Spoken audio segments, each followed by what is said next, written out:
Boa noite. Queria agradecer a presença de cada um aqui. Meu nome é Richner, eu trabalho aqui no Instituto, na área de Audiovisual e Literatura. E hoje a gente abre a primeira série, o primeiro de um encontro de 3 encontros da série do Diálogos Ausentes. Que, nesse ciclo, a gente vai tratar do tema do audiovisual como área de expressão. O encontro de hoje ele busca trazer uma panorama histórica sobre a presença e a produção negra no audiovisual. E, para isso, a gente conta com a presença da Janaína Oliveira, e a mediação vai ser feita pela Diane Lima. Em novembro e dezembro, nós teremos mais 2 encontros. O que difere do encontro de novembro e dezembro do de hoje é que a gente vai ter mais convidados, e ele vai iniciar às 19h, com a exibição dos filmes dos convidados que estarão aqui. E também a gente tem abertura para que os profissionais da área de audiovisual que trabalham com a questão da negritude possam trazer seus projetos e apresentar ao público. Obrigado. Boa noite, todo mundo. Obrigada por terem vindo. A gente também está online hoje, no Facebook e na nossa página do Itaú Cultural.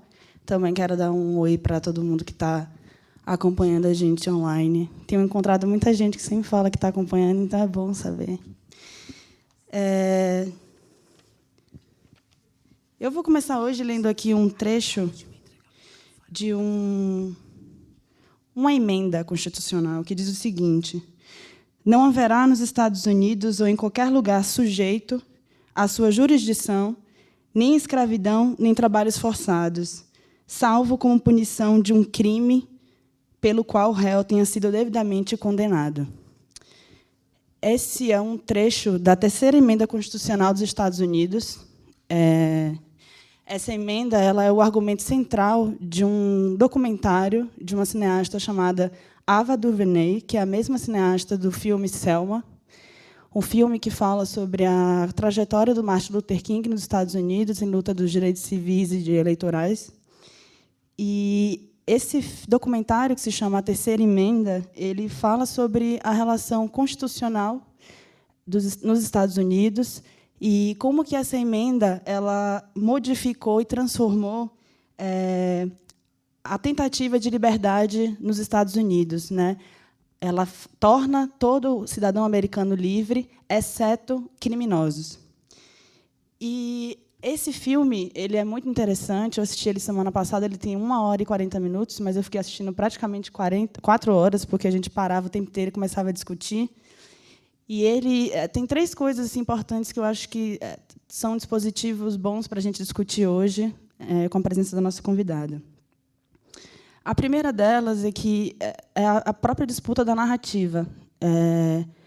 Com essa mudança na emenda, a Ava fala sobre como a mudança do termo criminosos, na verdade, é uma mudança para substituir a palavra negros na Constituição.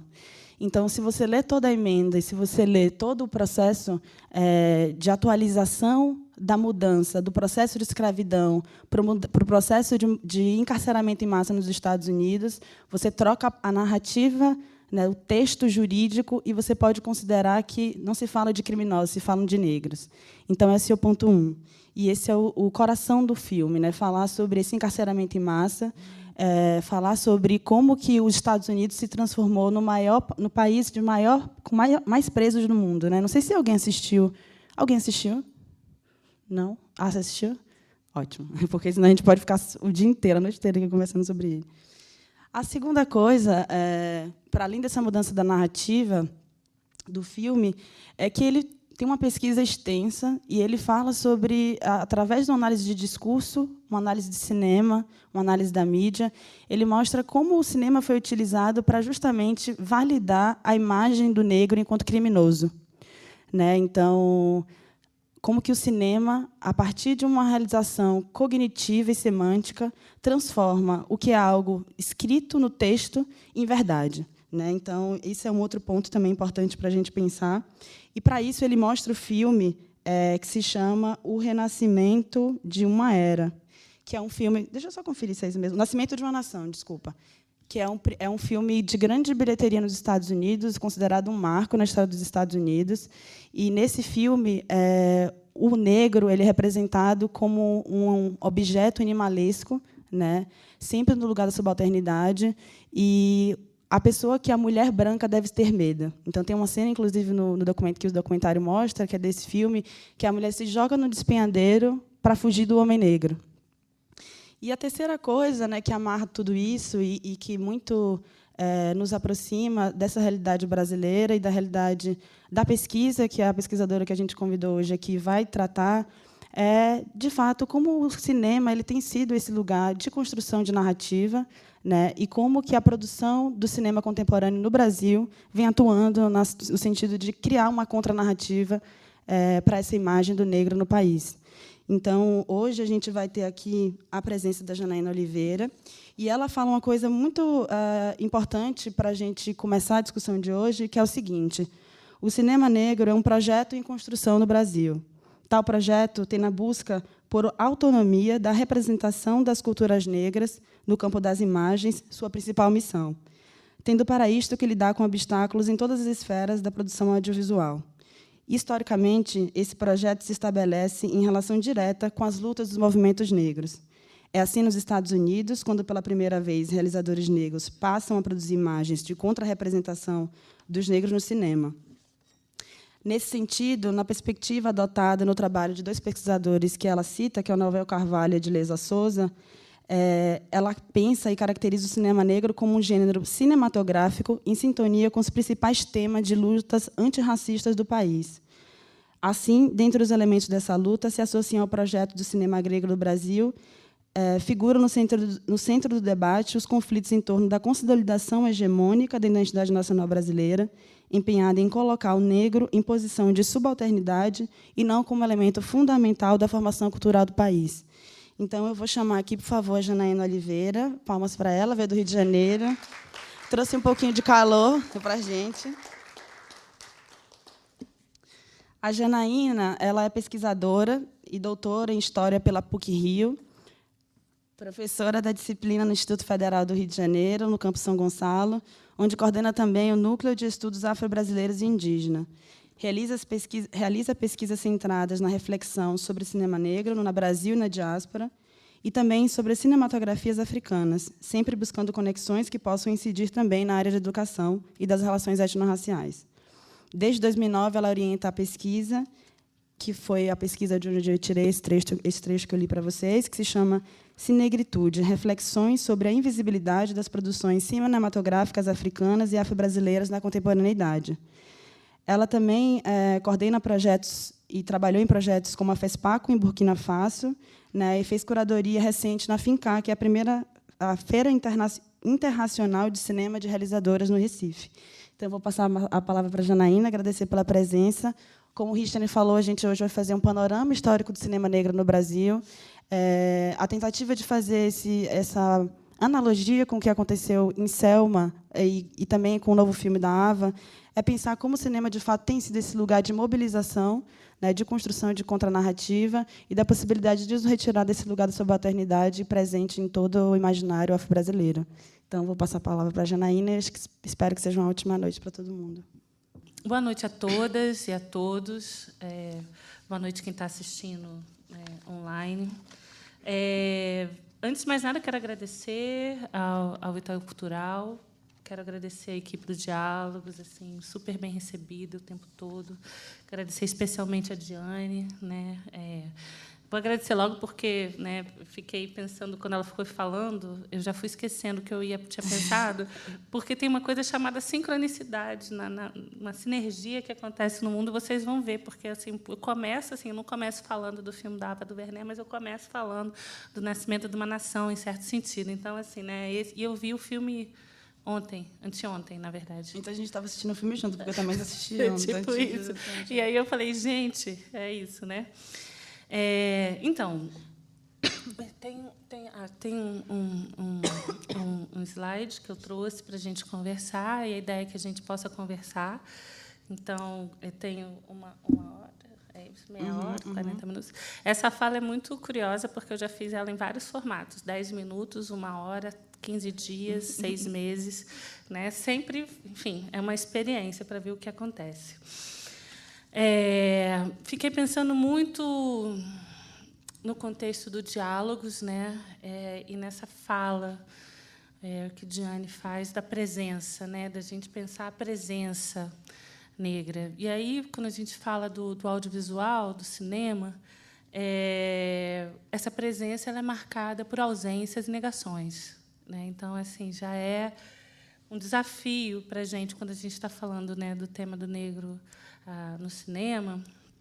E aí eu falo cinema, mas hoje em dia a gente tem, né, uma versão mais ampliada, né, a gente fala do audiovisual como um todo. Essa presença ela é marcada historicamente, a gente vai ver aqui, né, por representações, né, que são combinações de estigmas e estereótipos negativos que têm em comum, né, uma marca de inferioridade, né? Então, é o resultado, né, desses mais de 400 anos de dominação colonial, uma dominação que não diz respeito só à nossa história no Brasil, que está relacionada desde o primeiro momento ao contato que os europeus tiveram com os africanos e toda a ideologia negativa que construíram a esse respeito, né? Então, essas marcas elas foram sendo construídas ao longo de 400 anos, e, quando inventam o cinema ele vai operar para reificar, não é, para, como Diane falou, mencionando o filme da Ava, né, que começa falando do nascimento de uma nação, a gente vai ver aqui, para cristalizar essas imagens, assim como as teorias raciais surgem no final do século XIX para dar um caráter científico a todo o racismo já existente, enfim, né, são níveis discursivos que vão surgindo nessa virada do século XIX no início do século XX. E aí, a minha proposta para hoje é que a gente faça um pouco esse percurso, esse panorama histórico. É um recorte, né? Não tem como a gente não recortar e fazer escolhas. Eventualmente, vou deixar coisas que eu já falei em outros lugares de fora e vou destacar outras, porque é assim que acontece. Então, eu dividi assim a fala em dois momentos, mais ou menos, né?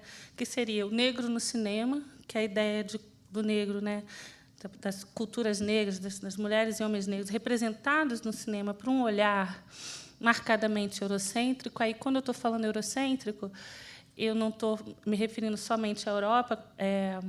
O Robert Stanley fala isso, né, que eurocêntrico, quando a gente está falando do cinema, quer dizer hollywoodiano, né, marcado por um lugar outro que não o nosso. Então, essa é a ideia do no cinema, né, o negro no cinema.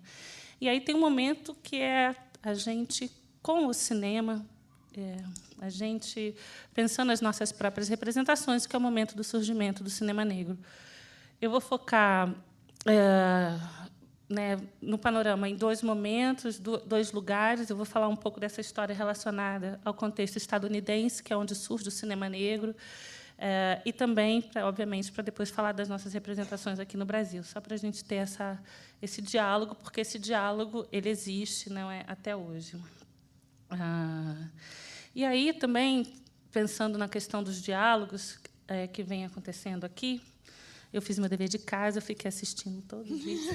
Não, eu já tinha visto alguns, né, mas aí eu fiquei assistindo, e, apesar de estar muito sem graça de toda essa estrutura, né, enfim, de ser alguém me traduzindo em libras, né, filmado e tal, né, tempo real, apesar do meu slide estar desse tamanho numa tela, que eu sempre fico muito constrangida, que todos os erros aparecem, me desculpem. Aproveito. Isso é muito bacana, né? Porque, por exemplo, eu me vi estudando, vendo as falas, né? E aí eu sugiro que todo mundo assista, né? Quem não viu ainda, eu acho que ali tem materiais incríveis de pesquisa mesmo, né? Porque são especialistas, artistas falando, e eu aprendi muito. E fiquei pensando, né, na dimensão da cura, da possibilidade de se curar através dessas conversas, de como a gente procede nesse sentido, né, naquela dimensão do trauma colonial, e, né, que Diane traz, né, fazendo referência à Grada Quilomba, nas falas da Rosana Paulino, que eu fiquei muito, né, impressionada com tudo, impressionada assim, né, com as articulações, né, que ela estava falando, e ela fala nessa ideia, né, da tentativa ela está falando das artes visuais, né, mas na tentativa de refazimento dessas identidades cindidas por esse trauma colonial, eu fiquei pensando como o audiovisual negro ele vem atuando nisso. Então, acho que essa era a conversa que eu gostaria de ter aqui com vocês, que a gente pudesse pensar juntos em que medida esse audiovisual contemporâneo vem atuando. Né?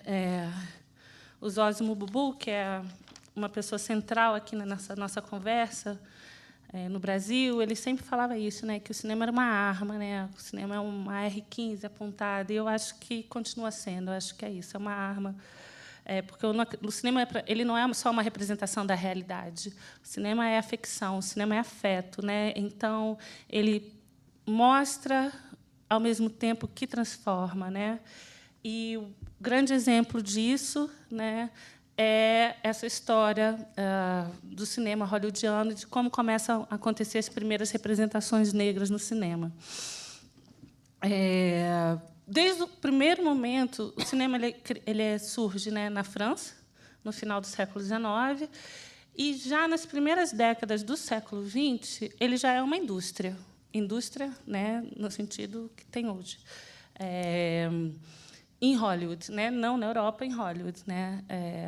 E nesse cinema que, né, já nas primeiras décadas do século XX se consolida, o lugar do negro ele repete, né? Ele, digamos assim, ele equivale aos lugares culturalmente construídos ao longo desses 400 anos de dominação colonial. Então, aquilo que a gente vai ver na tela do cinema é, em certo sentido, a cristalização de uma cultura, né? E aí essa cultura, e aí mais uma vez eu acho, né, quem viu as outras falas, né, já entendeu muito bem por onde passa essa construção, coloca sempre homens e mulheres negros no lugar de uma inferioridade, num lugar de dessubjetivação, no sentido de que os escravizados, há uma equação que se forma ao longo da dominação colonial com o tráfico atlântico, que é o seguinte, que escravizado, negro vira sinônimo de escravizado, que vira sinônimo de coisa. É coisa porque é mercadoria, né, vendida, mas é coisa também porque não possui subjetividade, não possui compreensão sobre o mundo em que vive.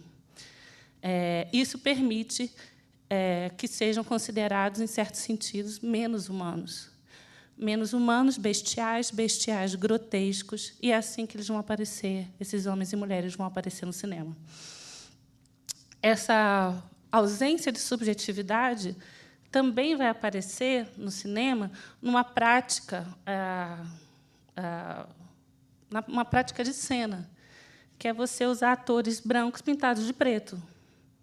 Qual é a base disso? É a incapacidade negra de atuar.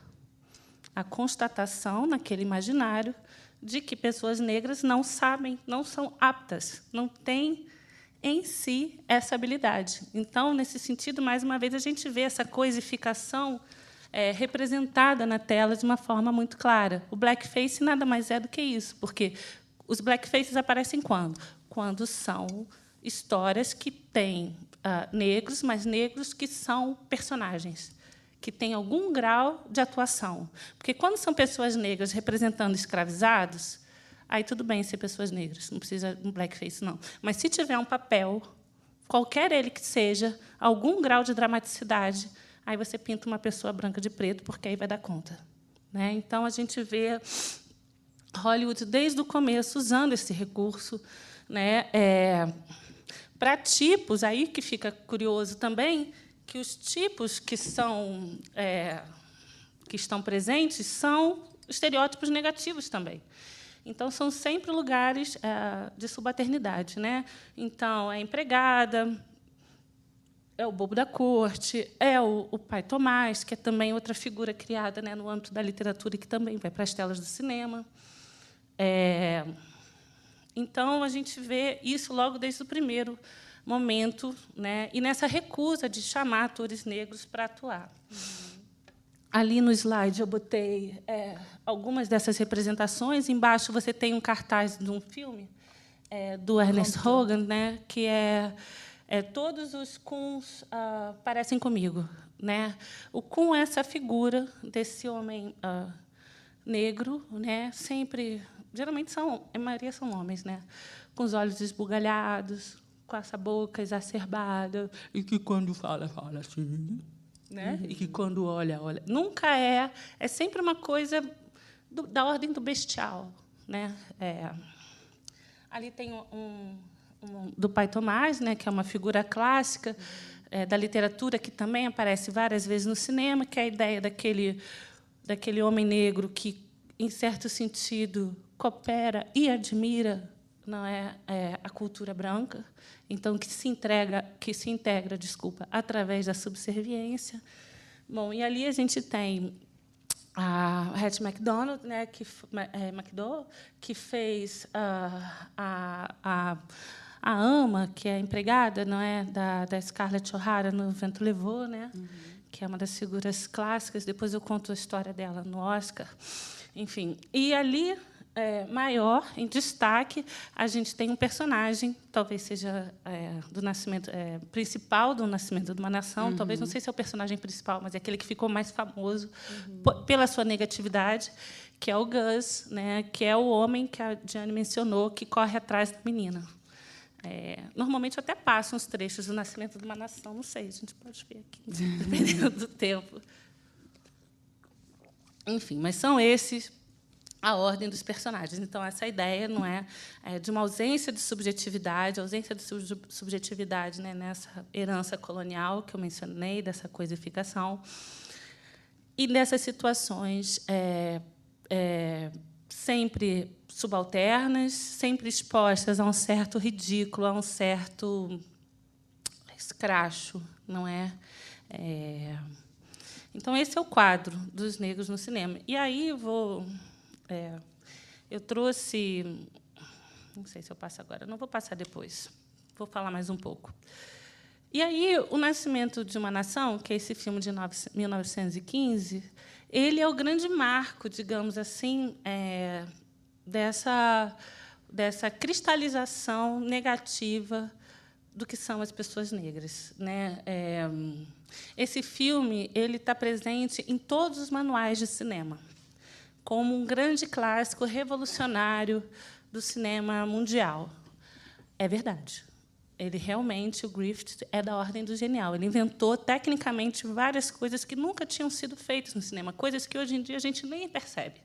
Desde a filmagem noturna, a você filmar planos, né, sequências em continuidade, um fade-in, uma coisa que dissolve, tudo isso ele inventou, não tinha antes. A trilha sonora que acompanha a ação. E O Nascimento de uma Nação é um filme de 3 horas. E foi um blockbuster. Foi o primeiro blockbuster da história de Hollywood. As pessoas faziam fila para ver. No filme da Alva, inclusive, ela mostra, né, esses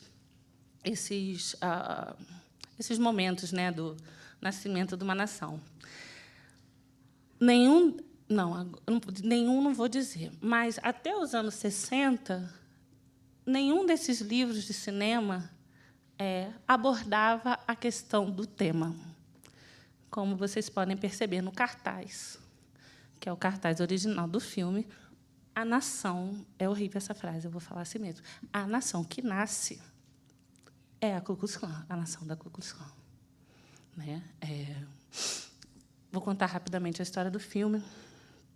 O filme se passa na Guerra de Secessão, que é a guerra que acontece mais ou menos em 1865 nos Estados Unidos. É a Guerra do Sul contra o Norte, é a Guerra do Sul escravocrata contra o Norte mais liberal. É a guerra que vai desencadear o fim da escravidão. Esse é o ponto, que é o ponto que conecta com o filme, né, a 13ª emenda lá da Ava DuVernay, né? Porque os Estados Unidos se tornam independentes, mas as pessoas continuam escravizadas, né? Então, a Constituição americana, quer dizer, do país que surge, não libera os negros continuam na senzala. E aí, ao longo do século XIX, tem essa guerra, que é a maior guerra civil que os Estados Unidos já enfrentou, e o resultado dessa guerra, historicamente falando, isso não é no filme, não, no filme também, é que acaba a escravidão. E aí entra o Griffith. Aí vem o caos, porque ele vai mostrar o mundo, vai mostrar toda a questão dessa construção, de como acontece o processo, de como se chega na guerra, o Sul perdendo para o Norte, e aí ele mostra o Sul ocupado pelo Norte e bota um mestiço como governador, enfim, do Sul. E aí se instaura o caos. E ele vai mostrando esse caos, né? Isso acontece na segunda parte do filme. E ali a gente vê todos esses estereótipos, os estereótipos que estão presentes até hoje quando a gente fala das pessoas negras. Ali a gente tem, talvez, não sei, acho que todos os personagens negros do filme, assim, os que têm, né, algum papel. E, se você reparar, são todas pessoas brancas pintadas de preto. Ali em cima, você tem o casal, eles não são um casal, mas, enfim, é o mordomo do Norte e a ama, né, a Nani do Sul, porque tem uma confusão familiar e todo mundo vai parar na mesma casa depois da guerra. Enfim, veja um filme, tem disponível, tem que cortar. Então, eles estão marcados pelo quê? Pela essa dimensão de um certo grotesco. Primeiro, que eles não se entendem, né? Eles brigam entre si. E eles estão marcados por essa coisa mesmo de uma boçalidade, assim, né? E aí é curioso porque você vê nas falas que aparecem, até o inglês, ele não é um inglês correto, para dizer que as pessoas não falam direito, né? Então, tá. Aí vem a mulher. Ela é a empregada que trabalha na casa do cara que vai promover todo o processo de abolição no Norte. Ela, nessa cena, ela caiu depois de tentar seduzir o patrão, que é o tal político. Então, ali, ela está incorporando tudo aquilo que uma mulher negra tem de negativo, né? Que é a questão de usar o corpo para obter alguma vantagem, né? Então, ela estava ali fazendo essa performance de sedução, e aí ela é meio rejeitada. É aquele momento que ela cai, aparece, né, o corpo. Vamos botar no contexto que a gente está em 1915, isso é super ousado, né? Então, essa ideia dessa mulher que incorpora, literalmente, traz no seu corpo uma marca de sedução negativa, maldade, de desvirtuar, e que, no final das contas, vira uma garrafa de cerveja numa propaganda brasileira. Né? É isso. Né?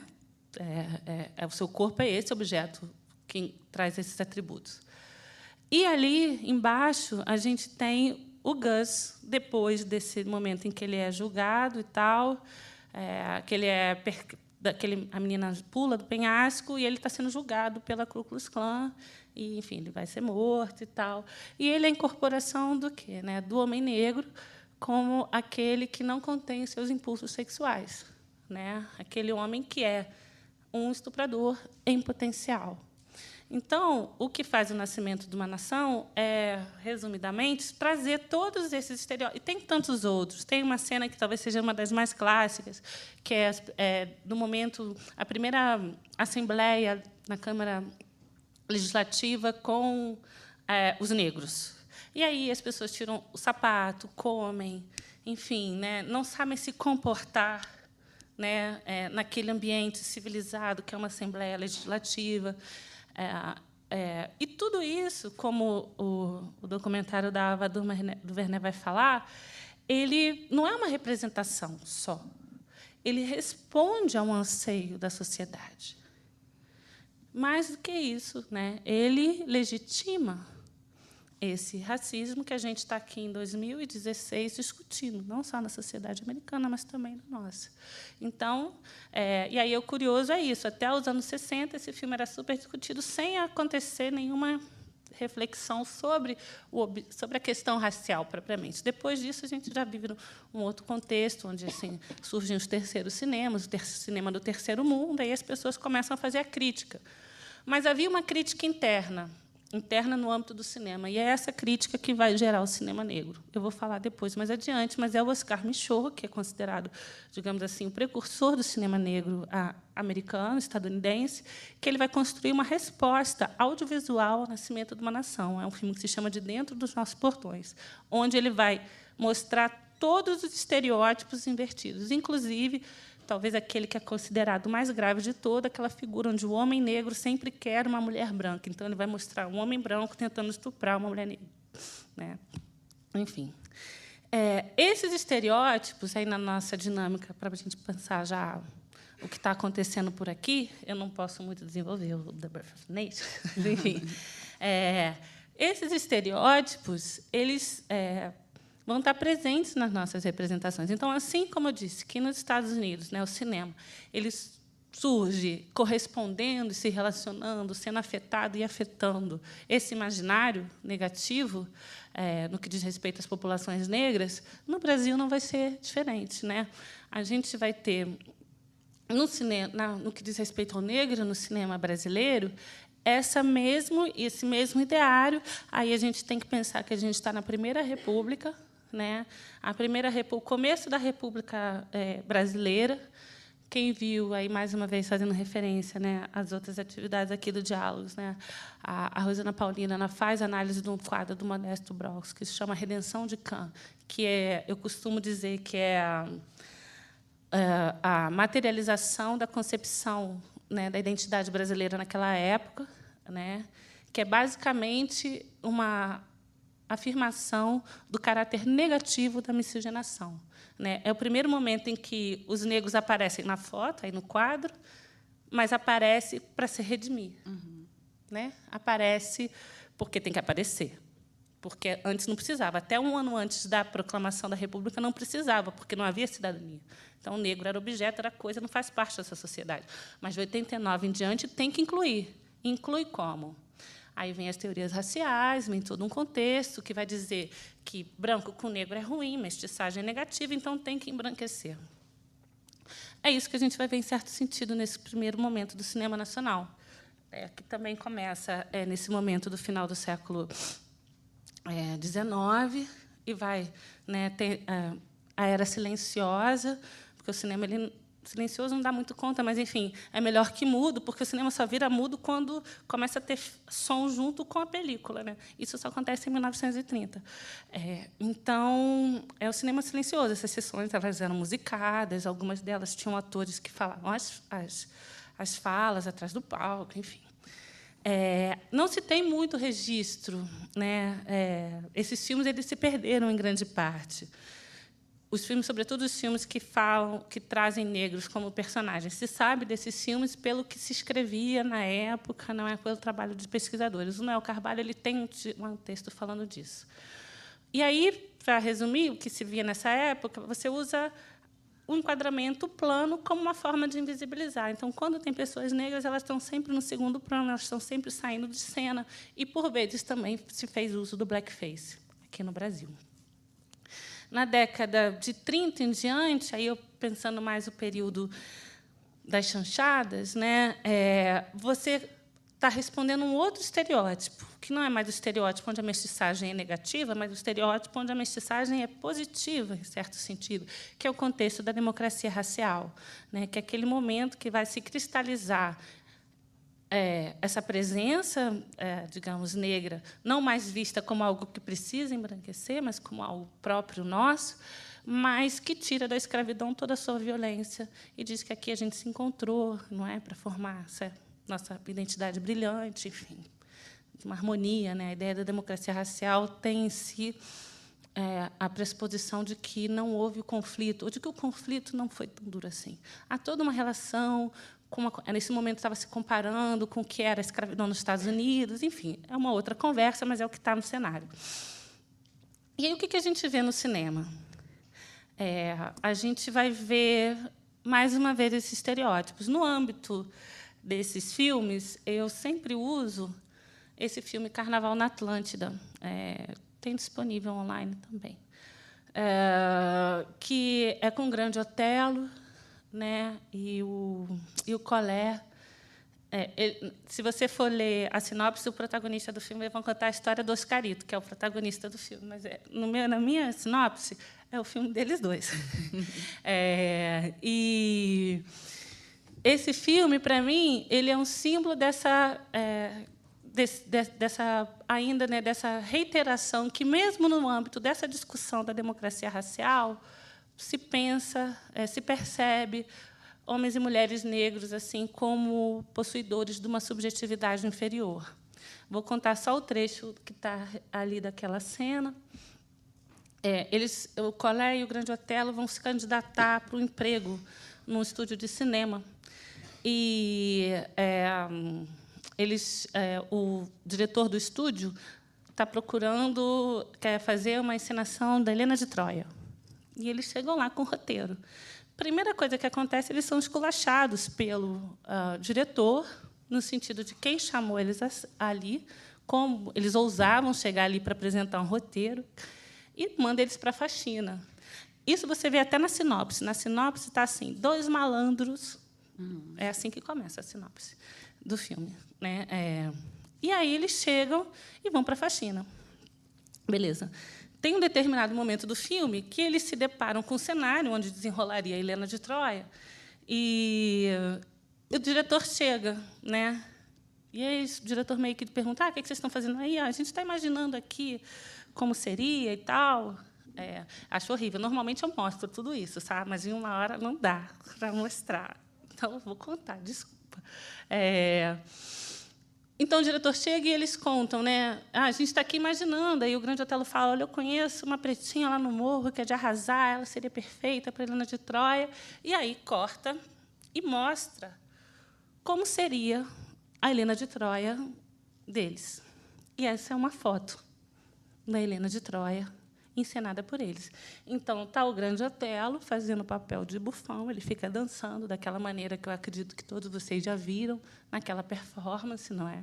É meio de bobo da corte, a ideia do bufão é essa. Do lado dele está o Noite Ilustrada, que era um cantor muito famoso da época. Eles estão cantando uma marchinha de carnaval. E ali está a Helena de Troia, dançando. Atrás tem todo o séquito de Helena de Troia. Eles são as únicas pessoas pretas na cena. E estão fazendo esse papel. Estão fazendo sala para Helena de Troia dançar. Há uma infinidade de mulheres dançando atrás, nenhuma delas é negra, né? E olha que estão tipo, né, de meio que não é biquíni, mas enfim, né, com uma roupa sensual. E aí, para mim, se mostra a questão mais cruel, né, e a cristalização dessa ideia da ausência de uma subjetividade. Quer dizer, nem quando se imagina preto. Nem quando ele está ali mostrando aquilo que ele imaginaria que seria. Não é a pretinha que ele falou lá. Não é ninguém. Ele continua fazendo o estereótipo. Então, assim, é um exemplo, né, de como o cinema vai cristalizando essas imagens. Enfim, nesse período também surgem outros. Começam a surgir, sobretudo, né, no meados dos anos 50, outros cenários, onde a gente vê as pessoas negras desempenhando outros papéis. Esse momento, né, da Atlântida, do estúdio Veracruz, você vai ter vários cantores e cantoras que desempenham papéis. Você vai ter Elisete Cardoso, falei no Noite Ilustrada, mas o Jamelão, enfim. Que aí o cenário qual é? É a favela, é o sambista, né, é por aí que se desenrola. É esse o cenário também que, em certo sentido, a gente vai ver, né, no cinema novo, né, de uma outra maneira, mas ainda esse cenário, né. E aí precisa que a gente também entenda um pouco o que está acontecendo no mundo, né, e não desqualificar as representações negras que aparecem nesse âmbito. Esse é um momento no mundo dos anos 50, anos 60, é um momento onde surge a possibilidade de se contar o cinema, né? Se contar as histórias na perspectiva daquilo então que era chamado terceiro mundo, né? Lembra que era o mundo da Guerra Fria, primeiro mundo capitalista, segundo mundo socialista, terceiro mundo nós. É o momento das independências africanas, não é? E é um momento onde o cinema é uma arma mesmo, né? Ele é tomado, quer dizer, isso tem a ver com o processo todo da União Soviética, que vem desde a Revolução Russa, de um uso do cinema, que vai funcionar na Revolução Cubana, que vai funcionar nas revoluções, né, nos processos de independência na África, e que aqui no Brasil, né, vão ser protagonizados pelos membros do Cinema Novo. E aí, né, o Glauber Rocha nesse papel central que desempenha não só para a gente, mas para o mundo todo. E é o momento, então, Então, vamos contar nossas próprias histórias. E aí, na hora de contar nossas próprias histórias, botam, então, assim, os negros ganham a tela, de uma maneira que não tinham ainda, né, parecido, né? Barra Vento, que é um filme que é o primeiro filme do Glauber, que ele pegou já começado, etc, etc. É a primeira vez que cerimônias de candomblé aparecem. E aí, para quem viu o filme, é lindo. Onde está a questão? Ainda é esse olhar, digamos assim, do outro, não é? E aí tem toda uma discussão sobre isso. O próprio Glauber escreveu bastante sobre essa dificuldade dele também. E também as pessoas estão naquele contexto, imersas nesse contexto, muito influenciados pelo pensamento marxista, que tem, né, do pensamento socialista, de uma ideia de uma negação da religião. Então, vai filmar com o candomblé? Antes de tudo bem, ele vai mostrar lindo, mas primeiro vem um texto para dizer como o candomblé, como essas religiões impedem o avanço. Então, tem essas contradições, né? Mas eu acho que, se a gente pensa nessa construção do outro, nesse lugar ainda não é o lugar do cinema negro. É o quase, aquilo que vai literalmente proporcionar. Por quê? Depois eu volto para aquele. Porque são os atores, né, que saem dessa geração do cinema negro que vão fazer esse movimento para de trás das telas. E aí começar a pensar as suas próprias representações. Né? Aí eu tenho 2 filmes que eu vou comentar, mas vou voltar aqui um pouquinho antes e retomar uma fala para a gente pensar essa coisa do cinema negro. Né? O cinema negro, então, ele surge exatamente nessa articulação, né, de pensar uma representação de dentro, uma representação própria, uma representação, vou botar no plural tudo, bota tudo no plural, representações próprias, uma reivindicação, não é, de construir a sua própria identidade audiovisualmente, né, num primeiro momento, negando os estereótipos negativos, e aí eu acho que talvez seja o momento que a gente vive, não é, fazendo outras possibilidades, né? Que não só essa ideia da contra-representação. A gente quer contra-representar, mas a gente quer representar qualquer coisa. Eu acho, né? Assim eu penso. Esse, para mim, é o mundo perfeito. E essa ideia, então, da gente pensar o cinema negro nessa articulação com essas demandas dos movimentos negros no mundo. É assim nos Estados Unidos, apesar de não ter muito claramente, por exemplo, uma ligação entre o Oscar Michaud e o que estava acontecendo com o pessoal do Harlem Renaissance e o Du Bois e tudo mais. Diz assim, eu já li só uma referência a isso, não achei ainda mais informação disso, que o Du Bois nem gostava muito do Oscar Michaud e tal. Mas, enfim, é um diálogo, né, de você construir outras narrativas. E com os negros em qualquer lugar. Eu falo isso porque o Oscar Michaud ele fez, sei lá, mais de 40 filmes. E os filmes eram assim, todo mundo era negro. E tinha isso no cartaz, né? Todo elenco negro. E a equipe também. E ele escrevia, ele dirigia, ele distribuía os filmes. Morreu, inclusive, levando um filme de um lugar para o outro. Mas tinha de tudo. Tinha faroeste, gênero clássico do genocídio dos índios americanos. Tinha, enfim, drama, comédia, tudo. Não era só a ideia de você estar. Ele fez o De Dentro dos Nossos Portões, que é essa contra-representação literal, é uma resposta audiovisual bem-sucedida ao nascimento de uma nação, mas tinha tudo ali dentro daquele race movies, né? Era uma era, inclusive, né? Ele não foi o único cineasta negro, mas assim dessa geração. Então, essa ampliação, né, das possibilidades da representatividade no audiovisual. No que diz respeito ao nosso caso aqui, a nossa história com o cinema negro ela é mais recente. Ela é essa que eu mencionei, que começa nos anos 70, né, com essa passagem para de trás das telas de alguns atores que participavam, não é, dos filmes do cinema novo.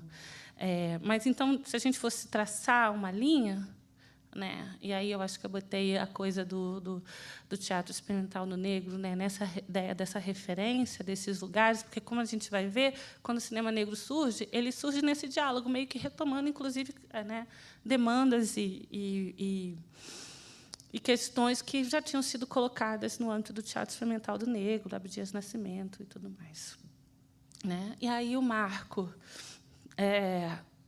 eu acho que o marco 1, ou então 0,9 dessa história é o filme do Antunes Filho, Compasso de Espera. Aí eu digo 0,9 porque fica aquela questão, mas ele é branco. Então, a gente sabe. Mas ali, naquele filme, na forma como ele foi construído, no discurso que ele se apresenta, é um ineditismo na tela. Não é só um discurso... o que dizem os personagens, mas também na proposta estética, na relação da fotografia do branco com o negro, enfim, né, de como os negros aparecem lindos, né, e os brancos aparecem horríveis, de tudo aquilo, né, da proposta da fala inicial, que é muito inspirada no Florestan Fernandes, e de questionar essa ideia de democracia racial, mais do que isso, de denunciar toda essa hipocrisia da sociedade brasileira. Então, ali é um marco, né, por isso que está ali o Zósimo. Ele atua nesse filme, mais do que isso, ele constrói o argumento junto com o Antunes Filho. E é com as sobras desse filme que ele vai fazer o Alma no Olho, que não é de 74, é de 73, desculpa. Esse slide enorme, me denunciando. Que é um curta-metragem, que aí sim a gente pode dizer que é o 1.1, marco inicial dessa coisa do cinema negro. Não é uma história que conta um curta-metragem de 11 minutos, que eu tenho certeza que todos já viram, mais de uma vez, que conta a história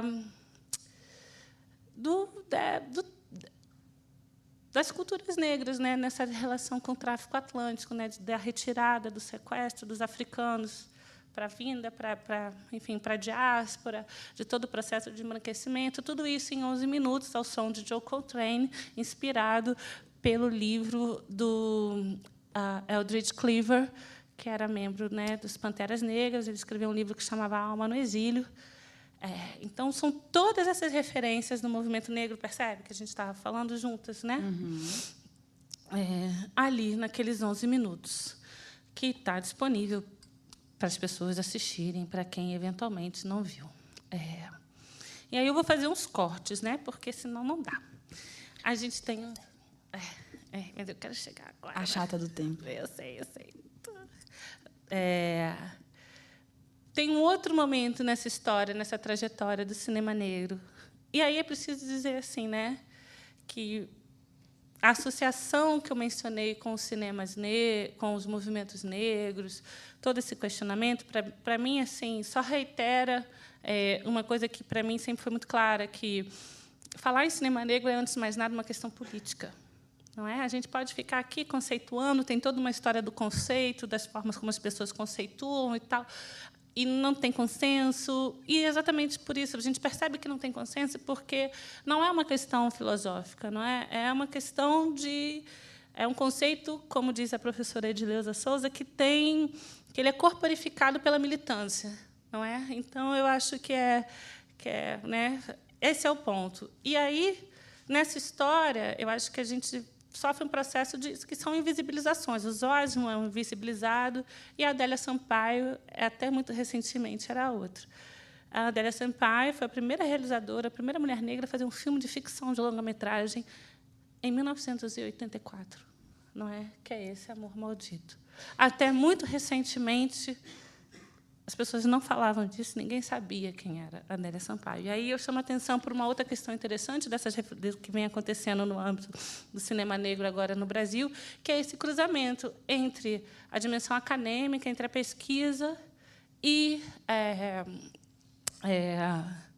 os artistas, os cineastas, não é? Eu estava ali em cima na exposição do Calder, ele estava lendo da relação dele com Mário Pedrosa, como isso. Então, assim, é isso, né, que a gente vem produzindo, né, nessa dimensão. Mostra só que essa divisão ocidental entre teoria e prática, entre pensamento e ação, ela realmente não existe. Basicamente, ninguém sabia da existência da Adélia até muito recentemente. Isso foi trazido à tona pelo trabalho de pesquisa da professora Edileuza Souza, que eu mencionei aqui anteriormente, né? Então, a Adélia faz esse filme, dentre esses outros curtas-metragens que estão ali. Tirando o Amor Maldito, todos os outros são curtas. Também aí outra questão para a gente, né? A invisibilização da memória negra. A exceção dos clear, né, a persistência da paisagem, todos os outros ainda precisam de restauração, enfim, né, não ainda estão disponíveis. Então, é uma coisa para a gente pensar também. Então, falei dos anos 70, anos 80, vamos pular. Anos 90, vocês sabem o que aconteceu no cinema brasileiro. Não é? Pula. Vamos para os anos 2000. Né? Vou fazer esse recorte. Nos anos 2000, aí nessa relação também com, digamos assim, as discussões feitas no âmbito universitário, surge um manifesto, né, que é esse Dogma Feijoada, inspirado no Dogma 95, né, no Lars von Trier, aquela trupe toda, enfim, no cinema natural. Tá? E aqui se faz, então, um manifesto do que seria o cinema negro. Não é a primeira vez na história do cinema negro que se faz um manifesto, mas é a primeira vez no Brasil que se faz um manifesto sobre o cinema negro. Onde, basicamente, a gente vê ali essa ideia de você combater o estereótipo, mas também trazer aí o que ele chama de negro comum, né, de trazer o que eu entendo que as pessoas do cotidiano. Não ir de um polo ao outro. Você desfaz o estereótipo e constrói o herói. Essa é uma discussão. Eu acho que a gente precisa de heróis também. Mas, enfim, essa é a ideia, né? E, enfim, de filmes que sejam possíveis de ser feitos, mas é um manifesto, né, que tem todo, enfim, uma polêmica, né, que as pessoas ficam, como é que faz isso? Mas a ideia é você provocar. Né? Algo que se chama dogma feijoada é uma ironia, né? Uma provocação, é um tipo, olha, vamos pensar sobre isso.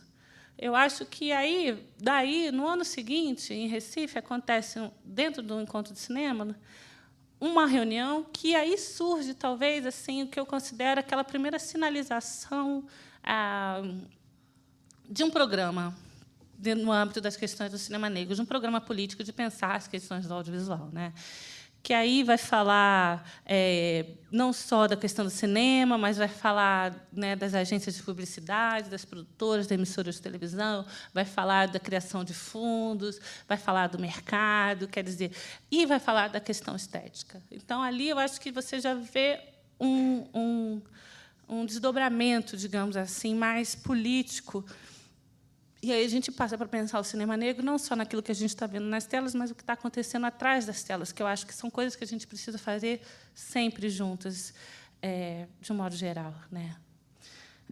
Não sei, talvez seja a minha formação de historiadora que faz isso, mas eu acho que ajuda a gente a compreender as coisas, né, de uma maneira mais complexa. E aí, só que você, do ponto de vista de um movimento, isso não desencadeia, a meu ver, e a gente pode conversar sobre isso, um movimento, né? Você vai ter, ao longo dos anos 2000, algumas iniciativas que vão falar do cinema negro, como essa Mostra Internacional de São Paulo, mas eu destacaria, sobretudo, aqui os encontros de cinema negro, porque eles é que vão funcionar como esse catalisador do movimento que eu acredito que esteja acontecendo agora. Os encontros foram criados pelo Zósimo, quando ele já tinha 70 anos, não é? Agora, esse ano, né, aconteceria a 9ª edição, talvez não vá acontecer, pelas questões que estamos vivendo contemporaneamente, todos sabemos, mas ano que vem vai acontecer com certeza. Né? Enfim, o fato é que os encontros eles promovem essa ponte de articulação entre o Brasil e a África, a possibilidade de diálogo, né, com realizadores africanos de outros lugares da diáspora. E eu acho que ali se reuniu, começou a se articular uma geração que eu acho que a gente vê florescendo hoje, que é um pouco essa dimensão contemporânea. Estou correndo. 4 minutos. Putz. Queria também, não podia deixar de chamar a atenção para um outro trabalho que eu acho fundamental no que diz respeito às nossas memórias, que é o trabalho do Kultner, né, encabeçado pelo Filó, que é uma figura central na história do movimento negro brasileiro, e é o maior acervo digital da cultura negra na América Latina. Tem tudo lá disponível para se ver. É um projeto que hoje não se resume só ao acervo, que era a ideia inicial. Mas por que eu trago o Kultner? Porque no Kultner também tem um monte desses registros dessa história do audiovisual negro, né, Então, são momentos. E foi criada também nesse âmbito do ano 2000, no final do ano 2000, em 2009. Enfim, eu trouxe uma discussão que a gente não vai conseguir muito fazer, talvez no debate, mas aí eu mostro rapidinho o slide, que é esse movimento contemporâneo. Vou pular aqui, depois eu volto lá. Eu acho que a gente vive, nesses últimos 6 anos, um florescimento do movimento do cinema negro brasileiro, no sentido das produções. Eu acho que isso tem a ver com alguns fatores. Tem a ver com uma nova geração de cineastas, obviamente, que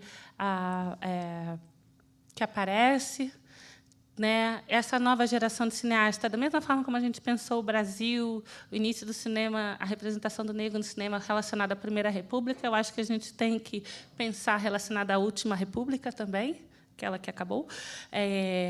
Então, eu acho que é fruto do desenvolvimento, da formação, né? A Rosana Paulino, na fala dela, quando ela dizia da questão do que se criticava, né, as artes visuais porque as pessoas não tinham formação, e agora as pessoas são super formadas, vai dizer o quê? Então, eu acho que o mesmo a gente pode dizer para essa geração que está aparecendo aí. São pessoas que, de algum modo, têm essa dimensão, têm essa questão da formação, né, presente. E são essas pessoas também que chamam para si o cinema negro e essa afirmação do cinema negro, né? Nesse contexto, você tem algumas transformações, que é essas iniciativas ainda pequenas, mas simbólicas desse processo, que são os editais né, de cinema afirmativo, que também não foi uma questão fácil. As pessoas sabem que esse edital, o primeiro edital, foi embargado, demorou a sair, enfim, tem toda uma questão. Mas fica no horizonte como, né, coisas que a gente precisa discutir nesse contexto. Eu coloquei aqui, na verdade, eu podia falar de várias pessoas, enfim, vários filmes. Eu coloquei aqui os cartazes, né, só para representar um pouco dessa nova geração e desse processo que a gente está vivendo. Não fico aflita, porque eu sei que essa discussão vai continuar aqui, em outro lugar, daqui a novembro, né? Uhum. Mas o que eu fico pensando é que, e aí já para encerrar, eu prometo, que a gente vive esses processos, né, de transformação, e aí eu fiquei lembrando de um escritor queniano, que me desculpem os fãs do Bob Dylan, mas que, na boa, ele que merecia ganhar o Prêmio Nobel de Literatura, que é o Ngugi wa Thiong'o, que é um escritor queniano que ele também escreve um pouco sobre cinema, essa necessidade de você descolonizar as telas, né? Num livro, nos poucos livros sobre cinema africano que a gente tem em português, uma coletânea organizada pelo querido Mohamed Bamba, que nos deixou recentemente, prematuramente, tem um textinho do Thiong'o que ele vai falar dessa necessidade da descolonização das telas, mas também da necessidade de descolonizar os processos de produção, que a gente não pode esperar uma coisa acontecer para depois acontecer a outra. Por isso que eu acho que a reflexão tem que acontecer junto. E eu vejo essa nova geração do cinema brasileiro, o cinema negro brasileiro, fazendo, em certo sentido, essa discussão. Isso faz com que, recentemente, tenham acontecido vários eventos, vários encontros, várias mostras. Então, eu acho que, mesmo diante desse cenário difícil que estamos vivendo, há um processo de transformação em curso. Claro que num nível que aí a gente precisa pensar, porque as produções a gente está no âmbito do curta-metragem. Só dentre esses realizadores todos, só 2 realizadores chegaram a fazer longas-metragens de ficção, e a gente tem que se perguntar, cadê o porquê? A gente sabe, agora a pergunta é como a gente muda isso, né? Mas, enfim, eu acho que a gente vive um processo que talvez eu esteja... Não sei se eu sou otimista, talvez eu seja otimista nesse sentido, né? Porque, por exemplo, outro dia eu estava num debate, outro dia mesmo, do sábado, e aí, na plateia, sobre cinema negro contemporâneo. E aí, na mesa, estávamos eu, Yasmin Tainá, Jefferson D. e Clementino Júnior. E aí uma pessoa na plateia perguntou assim, como eles se sentiam sabendo que o trabalho deles estava afetando as pessoas. Ela está falando dela. Sabe? Então, assim, isso me deixa otimista, né, de como há um público que está sendo afetado, há um processo em transformação. E aí isso me deixa, em certo sentido, otimista. E aí eu me lembro sempre de uma fala recente, né, da Vilma Reis, socióloga, né, ouvidora-geral da Defensoria Pública lá na Bahia, quando ela recebeu, né, a medalha Zumbi dos Palmares, né? E eu até anotei para não esquecer aqui, né, que ela fala assim que estamos conduzindo uma revolução que é irreversível e que a gente não vai recuar. É isso. Obrigado.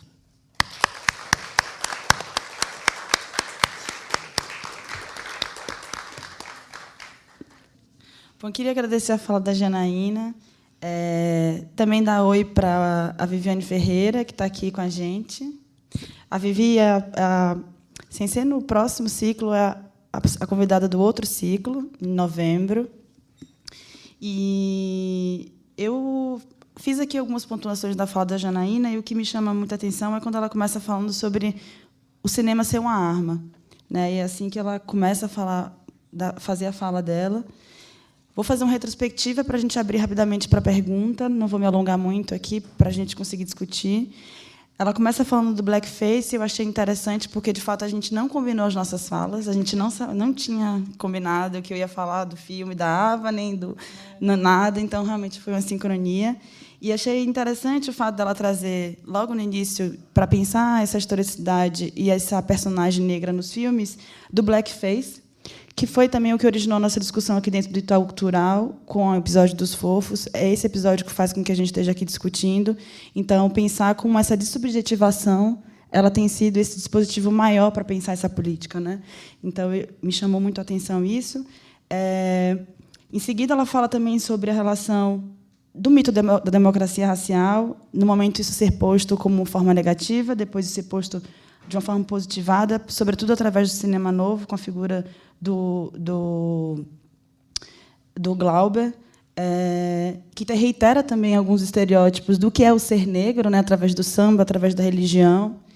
Depois ela fala sobre quando esses atores passam a ir para sair de trás das telas para ir para frente das telas, né, o Zósimo, por exemplo, a figura da Adélia Sampaio, que faz o Amor Maldito. A própria discussão também que a gente teve em artes visuais sobre como a produção técnica e artística ela acompanha a produção acadêmica, servindo como plataforma de discussão, né? Então, isso sempre acompanhando. O Jefferson D. com o Dogma Feijoada, o Manifesto do Recife, que foi assinado pelo Antônio Pompeu, a Thalma Reis e uma série de outros artistas. E ela encerra falando sobre essa possibilidade e tentativa de descolonização das telas e também da produção, que é o que vem acompanhando essa produção contemporânea do cinema negro no Brasil. Eu acho que quem não assistiu o filme da Ava, além de todas as referências que a Janaína passou, se não tiver programação para hoje de noite, que tem uma programação muito boa também, que é a Festa do Sistema Negro na Aparelho Luzia, que é a boa opção da sexta-feira.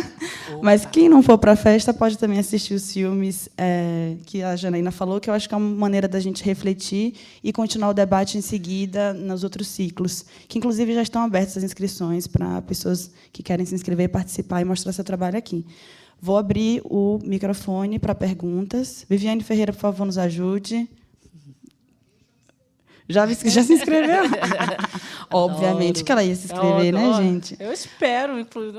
Quem pode ajudar aqui com a gente com o microfone, por favor? Tem um microfone.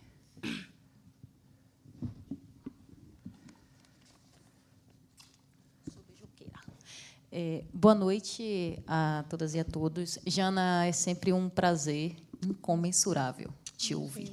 De verdade, a gente sempre aprende bastante. Mas vim aqui hoje, assim, especialmente para te provocar na direção de, assim, eu sei que nos últimos anos tem se aproximado bastante da jornada, né, feminina dentro do FESPACO. E aí eu queria que você pudesse falar um pouco, né, para a gente explorar um pouco mais o que significa o FESPACO no continente africano, né? Como o encontro de cinema que Zósimo Bubu propõe no Rio de Janeiro, em muito dialoga com a perspectiva política do FESPACO, e em como o que você mesmo batizou em suas pesquisas do cinema negro no feminino, né, pode dialogar e pode, né, se fortalecer e construir com o movimento que as mulheres negras do audiovisual construíram dentro do espaço do FESPACO. Obrigada pela provocação. Assim é bom, né? Provocação tipo, fala mais aí, vamos lá. Adoro. Obrigada, Gigi. Assim, é sempre, na verdade, enfim, eu estou bem nervosa assim, de estar aqui, porque eu fico meio emocionada, assim, sabe, desse contexto, de saber quem esteve aqui antes, de saber quem está por vir, né? Aí você fica meio, né, tenso desses diálogos, está aqui do lado de Diane, então você fica meio, pô, é isso mesmo, né? Então, obrigada pela pergunta. O FESPACO, vamos lá.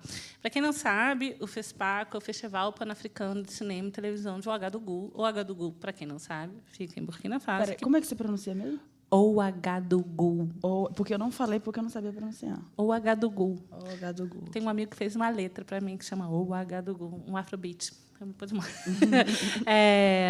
Enfim, e que é a capital do Burkina Faso, que fica na África do Oeste. E é lá que acontece tem 2 festivais que são festivais os mais antigos do continente africano. Um é a Jornada Cinematográfica de Cartago, que acontece na Tunísia, no norte da África, mas na África subsaariana e com uma perspectiva mais pan-africana, que é o FESPACO, que foi criado no final dos anos 60 e que acontece até hoje, bienalmente. Eu, particularmente, tenho uma história com o FESPACO, não porque porque depois comecei a desenvolver o trabalho, mas porque todo meu movimento em relação ao cinema negro se deu a partir do momento que o Zósimo voltou do FESPACO, em 2009, né, onde ele tinha feito uma mostra, o Zósimo Bubu fez uma mostra de filmes dentro do maior festival do continente africano. Não satisfeito com isso, levou 13, 11, 9, enfim, está inflacionando. Enfim, levou um grupo de realizadores e realizadoras negros para essa mostra, lá, brasileiros. Né? Então, não é pouca coisa. Aí voltou. E aí ele foi num programa de televisão, de entrevistas, que era muito famoso nesse período. Já era meio decadente, mas ainda famoso. Não vou falar quem, porque eu não faço propaganda. Mas, enfim. E esse apresentador, que gosta mais dele do que qualquer entrevistado, não deixava o Zósimo falar. Todo mundo já sabe, né, quem é? E aí, não só não deixava o Zósimo falar do que estava fazendo, que eram os encontros de cinema negro. Gente, alguém que começa uma empreitada com 70 anos merece, antes de mais nada, respeito. Você começar... Porque eu não estou falando assim, não, Ginesta, não. É começar mesmo, não é? O Centro Afro-Carioca e os encontros de cinema negro. Não existia isso, não era um projeto que ele vinha alimentando há 20 anos e do nada, não. Foi uma coisa que ele resolveu fazer àquela altura da existência. E aí, então, ele volta, então já está aí, em 2009, já tinha 2 anos de criados encontros, ele volta do FESPACO, onde ele fez essa mostra, estava nesse programa de entrevista e o tal do entrevistador só falava como ele era bonito nos anos 60. Como ele era bonito, porque na novela, sabe aquelas coisas? Então, foi isso que eu não dormi nesse dia, eu sempre conto essa história, e foi isso que me levou, na verdade, a fazer todo esse trabalho, né? Um incômodo, porque não dá mais para ser tão invisível, você não pode, a gente não pode mais permitir esse tipo de coisa, né? Enfim. Então, o FESPACO, o Zósimo, então, esse é um exemplo dessa atuação da ponte que ele construiu. Quando a gente está falando de ponte, não é uma ponte imaginária, é uma ponte real, não só de levar os realizadores para lá, mas de trazer para cá, de possibilitar que a gente conhecesse os filmes, de trazer os filmes. Então, isso eu acho que é um momento definidor dessa história contemporânea do cinema negro, porque eu compreendo que essa geração que está aí atuando, eu não digo que todos viveram esses momentos iniciais dos encontros, mas, com certeza, se inspiraram nisso tudo. Quer dizer, já chegaram sabendo que existia, que é um lugar que a gente precisa saudar nas culturas negras, que são as referências. não é?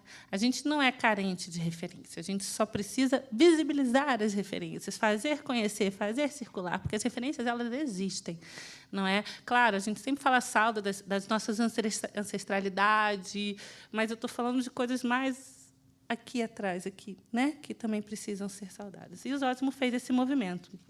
No contexto do FESPACO, o FESPACO acontece de 2 em 2 anos, e, no intervalo, acontece desde 2010 a Jornada Cinematográfica das Mulheres de Imagem, que aí é uma outra questão, um outro debate, porque também o cinema, em qualquer lugar do mundo, ele é heteronormativo, né? Na sua gênese.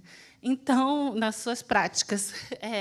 Então, assim, tem na história do FESPACO, a gente vê que as mulheres que, na verdade, começam a produzir no final dos anos 80, depois que se faz a primeira... Eu estou falando das mulheres africanas, né? Depois da primeira escola de cinema e tal, você vê que, então, há, mais uma vez, uma relação entre a formação e a possibilidade de aqueles que estavam de fora estarem fazendo filmes. Já pleiteavam esse lugar no âmbito do FESPACO, isso já nos anos 90, mas isso só vai se consolidar em 2010. Aí você também vê a dificuldade. Em 2012, eu fui para lá convidada como pesquisadora. Em 2014, a gente já levou uma discussão da representatividade da mulher negra no cinema nacional. E aí você descobre aquela questão do estereótipo. Ele tem 2 lados, né? A gente tem uma imagem estereotipada do continente africano, mas o continente africano também tem uma imagem estereotipada de nós. Ninguém entendia porque eu falava cinema negro, que as pessoas acham que realmente aqui é um paraíso racial, que aqui é lindo ser preto e tudo mais, tudo mais, tudo mais. Enfim, daí a necessidade de falar de mulher, então, era uma outra questão. E esse contexto dessa relação que começou a trazer para mim esse debate do cinema negro no feminino, de perceber a trajetória dessas produções, de como essas mulheres estavam viabilizando suas produções, os eventos. E aí, pensando, aí você para e começa, às vezes, você, para ver o que está na sua cara, você tem que ir longe, né? Você dá uma volta. E aí, voltando para cá, eu parei, me olhei assim, falei, mas, peraí, quem são as pessoas que eu estou vendo em destaque nessa produção do cinema negro contemporâneo? São as mulheres, né? Veja bem, os meninos estão aí, estão produzindo, mas eu estou falando de um certo florescimento, de um certo destaque, de obras que eu vejo circulando, de que eu vejo repercutindo, que vejo fazendo um salto em qualidade técnica, não é narrativa, estética, pode botar aí. Há um certo protagonismo feminino no cinema negro contemporâneo. E eu não sei se eu te respondi, mas o caminho é mais ou menos esse, né? Eu não sei se era isso. Obrigada. Termina depois. Tem uma pergunta aqui, né?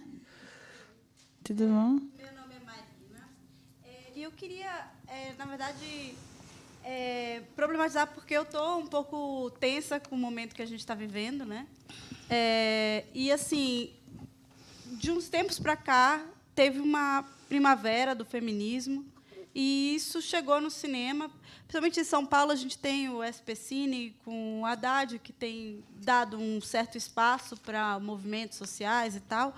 Então, de repente, começaram a surgir, pipocar editais, cinema das minas, cinema das mulheres. Olha, tiveram vários. Assim, no Brasil, não só em São Paulo, né? Mesmo em Cachoeira, teve um tema das mulheres, vários lugares. Não todos tratavam da mulher negra. E alguns, inclusive, como, por exemplo, o Festival da Mulher Latino-Americana, no qual, inclusive, Viviane Ferreira estava na mesa, né, no dia, fizeram uma mesa sobre o cinema negro, mas não botaram nenhum filme, né?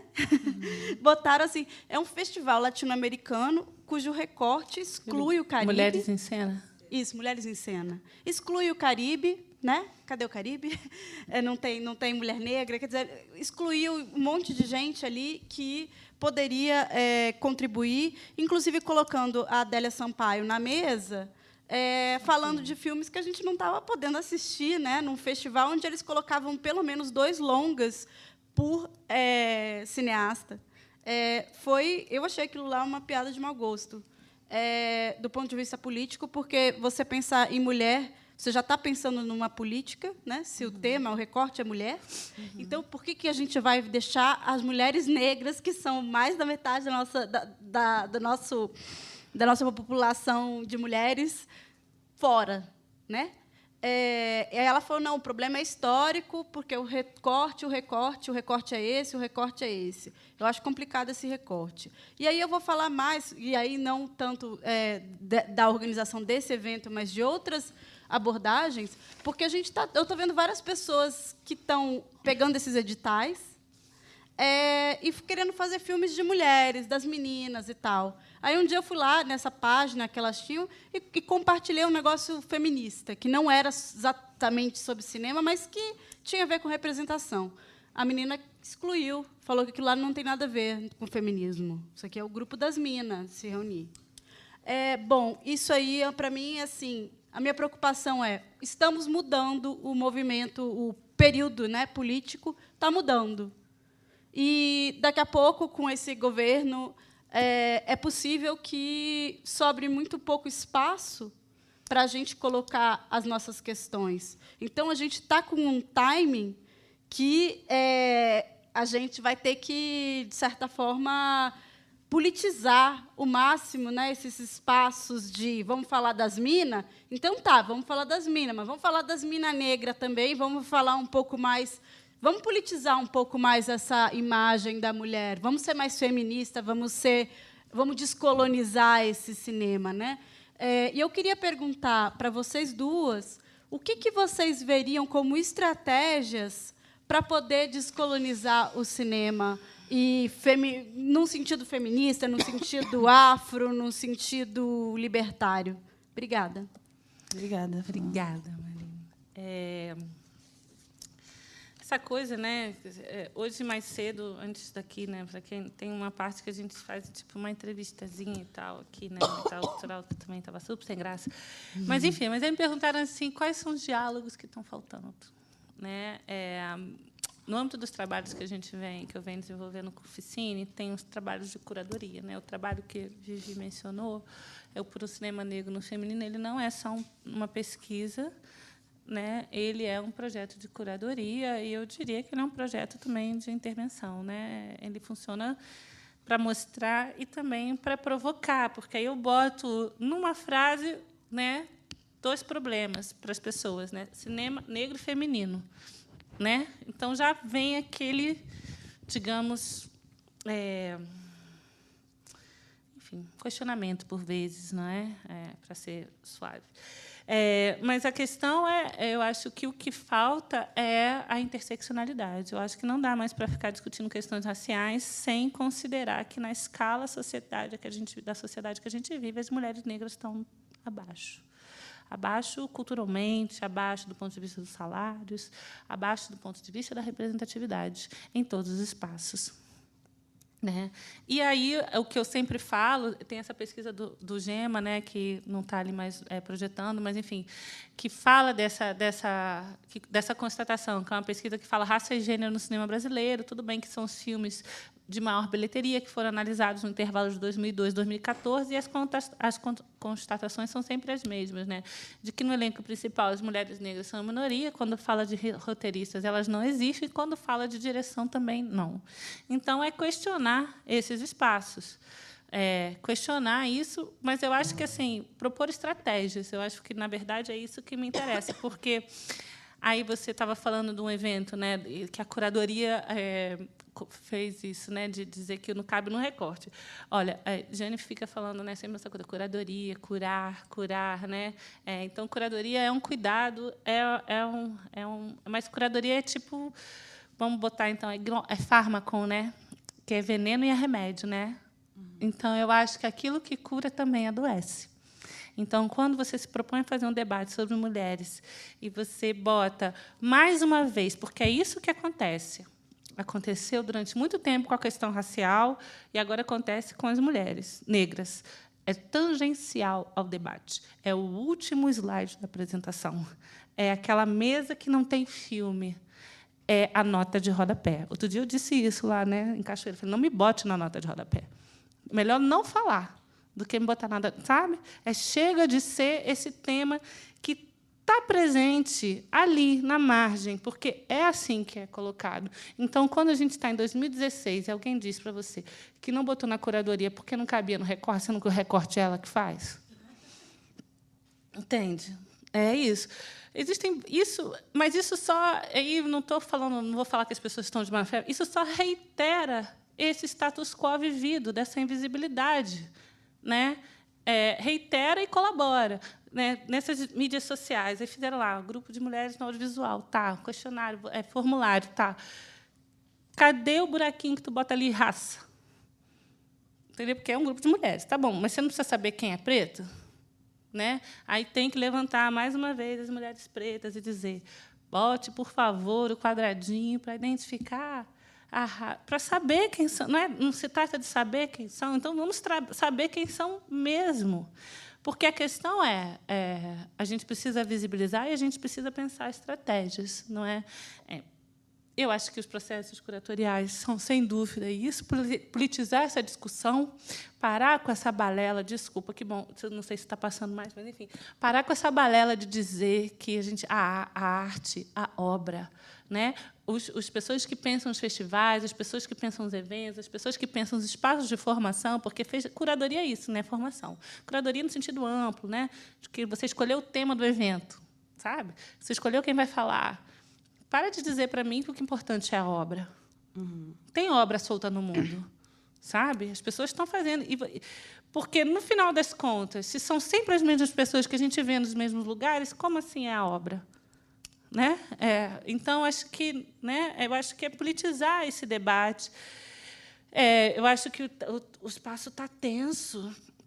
Mas aí, mais uma vez, para citar a Diane, né? Criação de espaço-tempo, criação não é isso? Então, é isso. A gente tem. Quando ela fala isso, eu penso assim, quando você sabe quando você chega num lugar que está apertado, que você vai abrindo assim, o braço e vai criando. Porque é um pouco isso, porque espaço ninguém dá.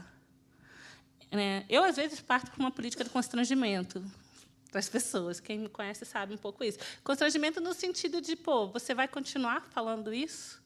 Essa altura do campeonato, Viviane também faz isso. Pior do que eu, ou melhor do que eu. Né? De, tipo, até quando você vai se defender, usar esse discurso eurocêntrico, porque é uma questão que está na base, aí já vou encerrar, da questão sobre o cinema negro, é esse argumento eurocêntrico de que existe a negação do cinema negro, né, o questionamento, de que existe algo que seja cinema com C maiúsculo, universal. Acabei de mostrar para vocês o que o cinema faz aqui com os outros, esse cinema universal, hollywoodiano.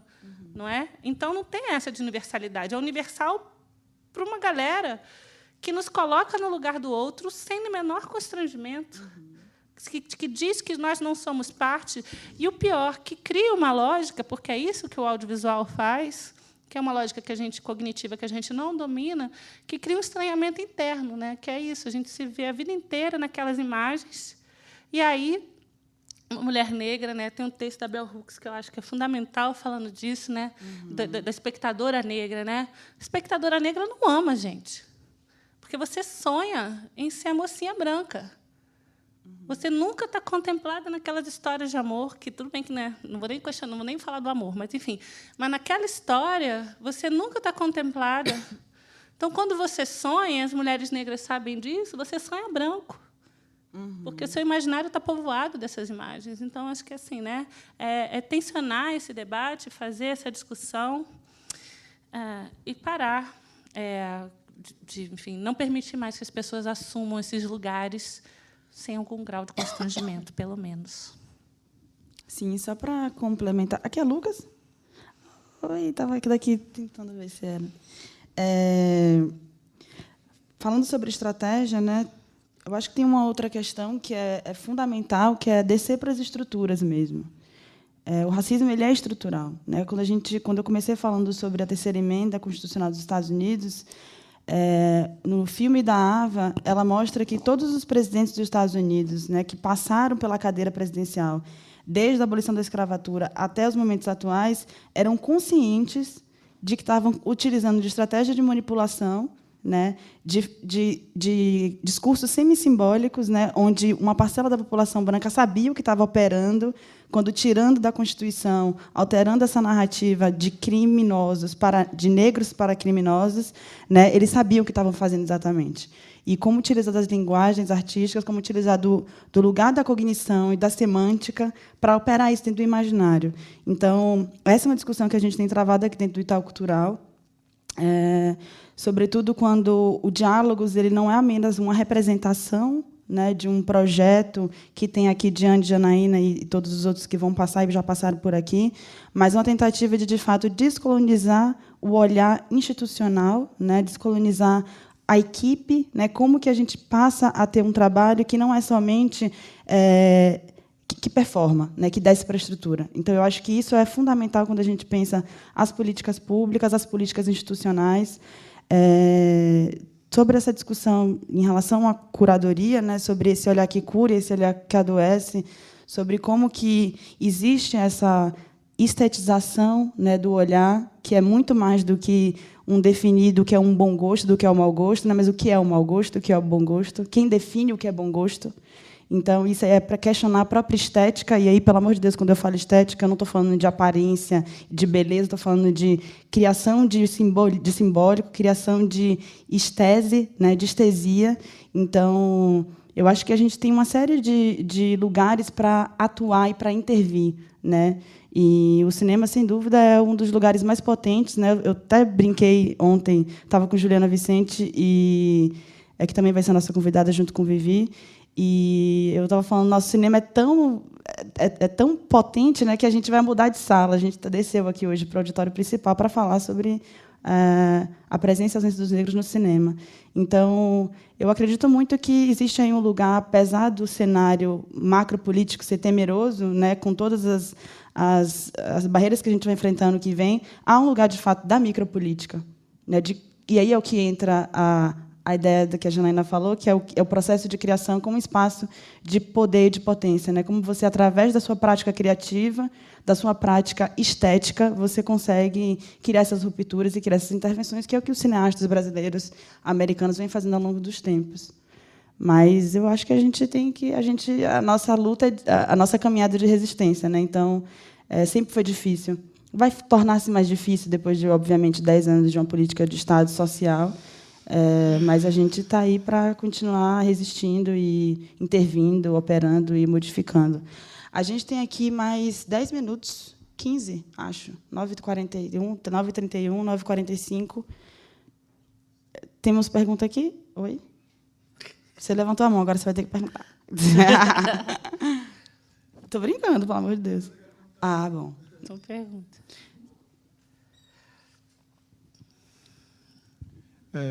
Então, minha pergunta vai um pouco no sentido de... eu sou Danilo, estudante, estou me formando em audiovisual, e eu queria perguntar um pouco como é que você vê essa trajetória na questão exatamente da exibição, e aí não só pensar na questão dos festivais, mas também pensar como que o público... a dificuldade de chegar no público... de salas mais comerciais, mesmo as ditas salas de arte, que também são muito mais comerciais do que o espaço de festival, e pensando exatamente, já começando nessa dificuldade que a gente já produz muito mais curta-metragem do que longas, e como ter essa visibilidade para conquistar o público, porque também esse é um argumento, né, que vem para não ser produzido, né, porque não tem saída, né? Então, como é que você vê um pouco isso? Eu vejo que esse argumento é igual ao argumento da arte, né? Você descontextualiza, para dizer que para negar uma existência, né? Eu acho que uma das coisas que a gente precisa pensar, e eu acho que na verdade esse pensamento já vem acontecendo, é exatamente a distribuição, porque produção tem. E eu fico pensando nessa... Falei isso hoje mais cedo também, né, quando estava conversando lá com o pessoal aqui em cima, é que a gente precisa repensar, né, o cinema, no sentido de que é um fato. As pessoas veem filmes numa tela de celular. numa tela de tablet, na tela do...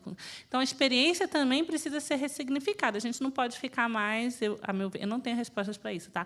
Mas, a meu ver, não dá mais para você ficar negando a experiência de quem vê um filme em outros suportes que não as salas, porque a gente vive outros fenômenos que são mundiais, que são os fechamentos das salas de rua, não é? A existência somente de salas de cinema em shoppings, onde só passa blockbuster. Então, assim, se a gente ficar nessa chave que a gente nega essa experiência de ver, né, como não sendo cinema, não sei o que é também não, mas enfim, né, só estou botando a questão que me aflige, porque se a gente pensa nisso, a gente vai pensar a distribuição de filmes de uma outra maneira, né? Porque se a gente for falar de grandes salas, exibição, circuitos, a gente vai parar naquele mesmo lugar, porque quem está por dentro dessa discussão sabe quem dominam as salas de cinema nesse país, fazem isso há longo tempo, dentro do diálogo com o poder público, e vão continuar fazendo.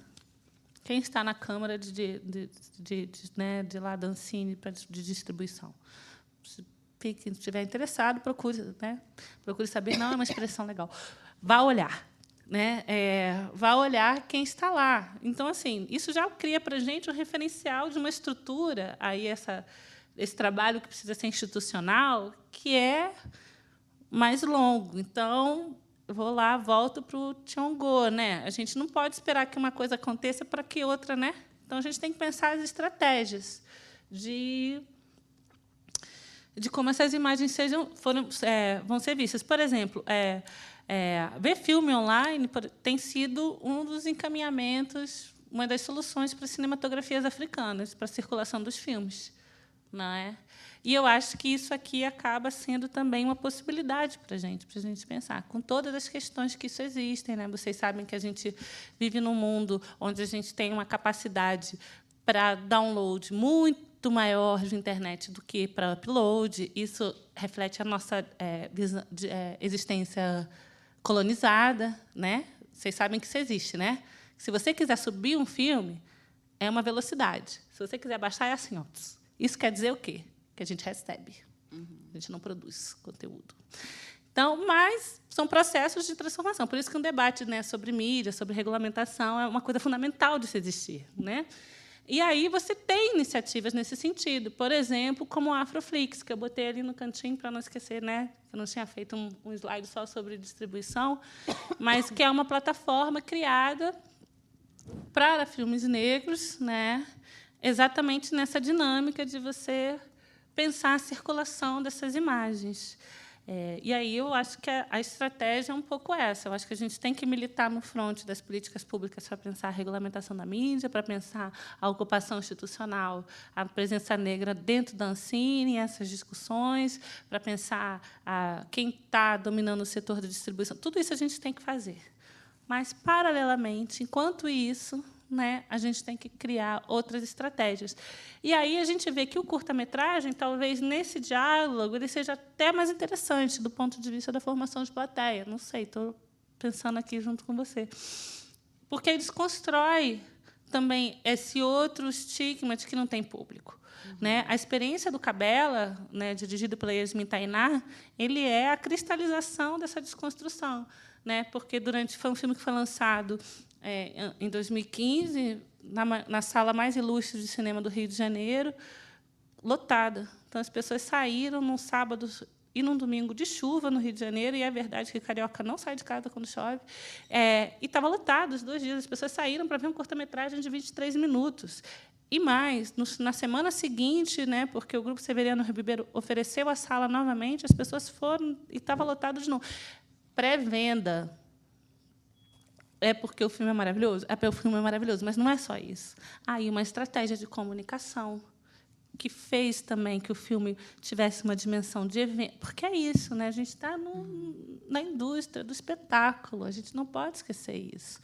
Né? E aí a gente tem que pensar as estratégias. Então, os filmes hoje eles já surgem, alguns curtas-metragens, por exemplo, com uma estratégia de comunicação pensada. Então, quando você vai fazer uma amostra, está lotada a sala, super. Pessoas estão lá de fora. Não estou falando só do Cabela, tem outras experiências assim da própria mostra do cinema negro no feminino. O que isso quer dizer? Isso quer dizer que tem público. Ponto. tem pessoas para ver. A questão é como que a gente chega nessas pessoas, como a gente mobiliza essas pessoas. Então, acho que o nosso desafio, aí voltando para a questão um pouco da Marina, é pensar essas estratégias, né? Tanto do filme, das plataformas para online, né? As estratégias de comunicação. Olha, quando eu criei o Oficine, o Fórum Itinerante de Cinema Negro, para mim, o ponto de partida é uma constatação. Mostrar o filme só não basta. A existência do filme em si, infelizmente, no mundo é muita disputa de informação. É uma briga de foice. Né? Isso, por exemplo, explica para a gente porque, às vezes, nos encontros de cinema negro, filmes maravilhosos estavam numa sala praticamente vazia. Não é porque não tinha divulgação, é porque o trabalho de formação de público, de formação de plateia, ele tem que passar por outras estratégias. E aí eu acho que a discussão vai nesse sentido. Não sei se te respondi. E tem uma coisa também, Jana, dessa sua fala, que também pensa um pouco a relação da estratégia, que é algo que a gente também tem discutido no Diálogos desde o início, que é olhar como que as áreas elas podem se ajudar, né? Então a gente teve artes visuais aqui no Diálogos, depois a gente passou por artes cênicas, agora chegando no audiovisual, e as demandas elas são muito parecidas. Os problemas eles são muito repetidos, né? Distribuição, visibilidade, invisibilidade, curadoria. Então a gente ficou discutindo muito, por exemplo, em artes cênicas, que talvez pela experiência do Teatro Experimental do Negro com Abdias, por ter uma organização, né, por ter tido uma visibilidade, um pensamento estratégico mais organizado, como que o teatro, por exemplo, podia ajudar as outras áreas. E olhar paralelamente para as áreas, né, para além de ser um ganho, de tentar ver mesmo quais são as estratégias que os outros grupos têm utilizado, é também pensar a própria ideia de sincretismo das linguagens, né, porque a gente tem, por exemplo, filmes que não trazem simplesmente a narrativa linear tal conhecida no cinema, que trazem, por exemplo, relações com as artes visuais. Então, como que a gente pode também olhar para as outras áreas, né, e ser público, não somente do ponto de vista de audiência, mas também de pesquisa, que é algo também que acho que às vezes a gente também se pega sem se conectar muito, né, com o processo de pesquisa, que passa não somente por uma questão de construção conceitual e estética, mas também de estratégica, né? Então, Vivi, tem uma pergunta, a gente tem aqui 10 minutos. É você? Tem alguém com o microfone? É aqui. Ah, ok. Meu nome é Eveline, eu sou produtora do Cine Tornado Festival, a Janaína já me conhece, né? Tudo bom? Que bom! A questão que eu trago para vocês, assim, o Brasil tem uma enxurrada agora de festivais que aceitam curta-metragens, né? Então, acho que uma mobilização no sentido de organizar essa ação participativa dentro dos festivais, e daí não fazer um processo de convencimento individual, mas um processo de convencimento coletivo, que tem muito mais força, acho que começa a impactar um circuito, porque esses festivais eles têm o poder de renovar a linguagem audiovisual nos outros meios, inclusive no mainstream, né? A gente vê que a periferia hoje se torna tema da TV, tudo, em função dessa pressão que vem pelas bordas, né? E mesmo agora aqui em São Paulo tem cinema na periferia, não sei o quê, eu acho assim, mesmo nessas questões, a gente tem que dizer, que cinema é esse que está na periferia?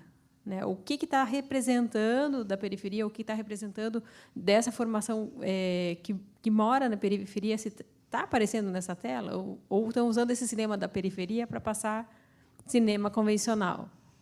Né? Então, a gente sempre questionar e usar o poder desses inúmeros festivais para isso. O festival que eu coordeno não é competitivo, a Jana sabe, né? Mas a gente tem o objetivo forte de linkar os curtas-metragens com produções conhecidas, porque você começa a fazer associações que antes não eram feitas, né, a partir da temática de filmes. Então, com isso, você ganha também visibilidade no sentido, antes daquele filme eu vi aquele curta me lembra tal coisa, tal situação. E a ideia do Cine Tornado é justamente deslocar o espectador do seu lugar de conforto, né? Por isso é um lugar também para mostrar filmes que, como ela falou, filme artes ou filmes que têm uma linguagem diferenciada também, de provocação, porque não é para o espectador sair de lá conformado ou do jeito que entrou, a gente quer que ele saia bagunçado da nossa sala de cinema, né? Então, eu só tenho a parabenizar e pedir, implorar mesmo que mandem filmes, não só para o meu cine, mas para para outras mostras que absorvem curta-metragem, porque acho que por esse caminho é mais rápido e, de uma forma coletiva, empodera também de forma mais rápida. É isso. E tem que falar uma coisa, que esses encontros, né, circular, falando, uma coisa mais legal que acontece é que eu encontro as pessoas que eu só conheço virtualmente. Então, que bom! Então, vou aproveitar o que você falou para trazer um questionamento, que é uma discussão que a gente vem tendo, assim, que é uma coisa, por exemplo, das coisas que me afligem, né? As pessoas me perguntam se eu acho que a gente está vivendo um movimento, por exemplo, do cinema negro, e se não é difícil falar das coisas enquanto a gente está vivendo e tal. É difícil só... Eu sou historiadora de formação. Historiadores não gostam de falar do que está acontecendo, né? Mas não gostam porque estão formados dentro de uma coisa eurocêntrica, que tem uma ideia de ciência que o distanciamento te dá mais clareza. Eu não tenho essa, não, porque eu acho que a gente está no mundo politicamente. E é isso. Você que falou essa coisa que a gente afirma depois, se não for... Você não falou uma coisa assim hoje? Eu me perdi. Enfim, mas o fato é que, para mim, a gente vive esse movimento. Mas eu também tenho medo, me aflige que esse movimento não seja fugaz, vamos botar assim, né? Que as pessoas que passem, que daqui a 2 anos, 3 anos, as pessoas não estejam mais...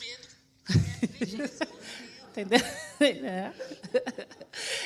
Que as pessoas não estejam discutindo, não estejam vendo, né, que isso não ganhe corpo. Aí eu acho que Eu lembrei do que foi. Foi no Rio, não foi? Que a gente falou disso? Essa coisa... Da ideia da história, de que a gente está vivendo e fazendo e produzindo e refletindo ao mesmo tempo, e, às vezes, a gente não tem muita noção do que a gente fala e depois do que isso vai se transformar. Mas é um risco, né? Então, eu arrisco e digo que, sim, estamos vivendo um movimento. Acho que isso é parte do processo. Aí, por exemplo, a coisa dos... que você falou no final, que as pessoas... dessa dinâmica, né, de você gerar. E aí, dessa dinâmica do movimento, por exemplo, uma das coisas que me preocupa é essa coisa das pessoas inscreverem seus filmes nos festivais. Uhum. Porque, por vezes, aí, pessoa que eu, como pesquisadora, que se não frequento o festival, frequento o catálogo do festival, fico me perguntando por que tal filme não está, por que tal filme não está.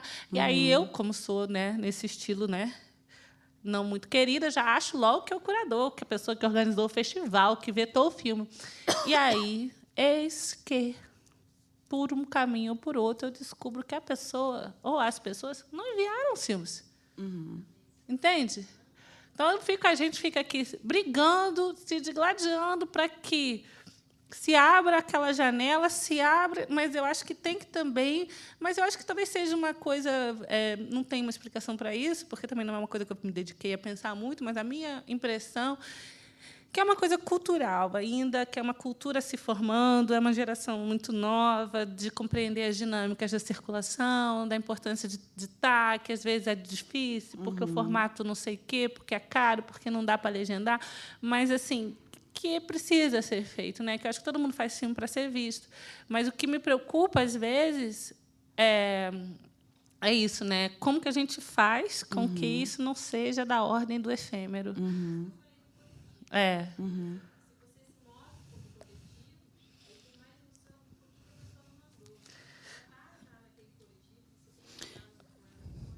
Sim. Mas acho que tem 2 coisas aí. Eu acho que tem uma coisa que é central. Assim, eu acho que a gente que trabalha com movimento social, né, com movimentação social de todo jeito, eu acho que às vezes a gente perde a dimensão do coletivo e a dimensão do individual.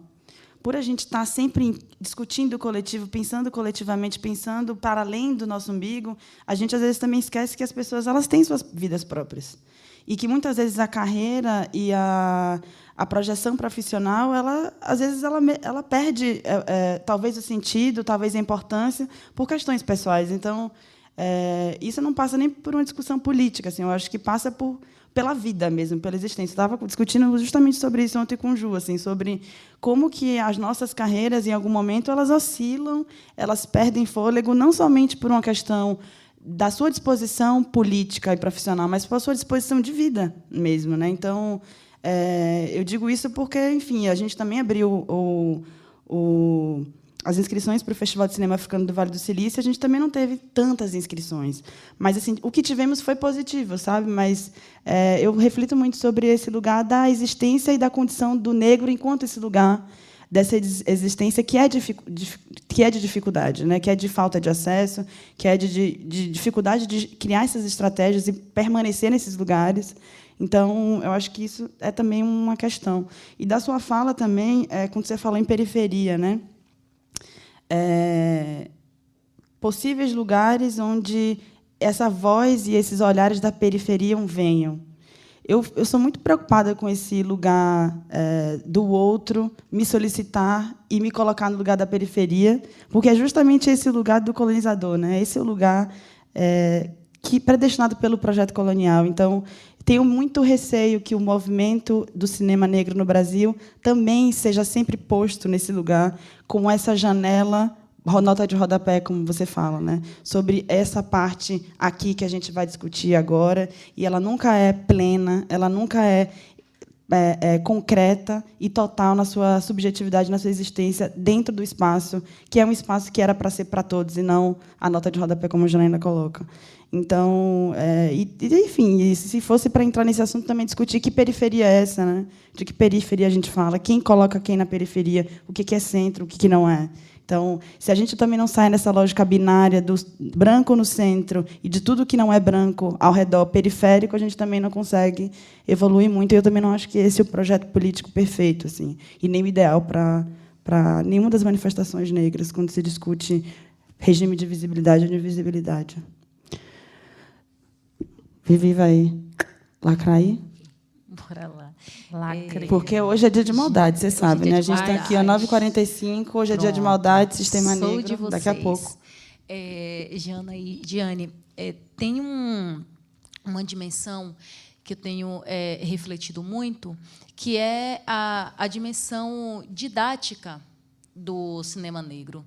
E aí, não didática do ponto de vista de você moldar as mentes e cercear criatividades e reflexões. Mas, quando eu olho, né, para esse movimento que a gente está construindo, fortalecendo e consolidando mesmo, e a geração que me inclui tem colocado isso no peito e falado assim, beleza, a gente vai, se der certo, está no nosso nome, se der errado, está no nosso nome também. E aí, quando você olha, a gente tem uma multiplicidade e uma diversidade de curtas-metragens circulando na praça, circulando com pujança, tem possibilitado também o exercício da didática em diversos espaços para a gente discutir politicamente o combate ao racismo, né? Discutir assim, didaticamente o combate a diversas formas de opressão mesmo.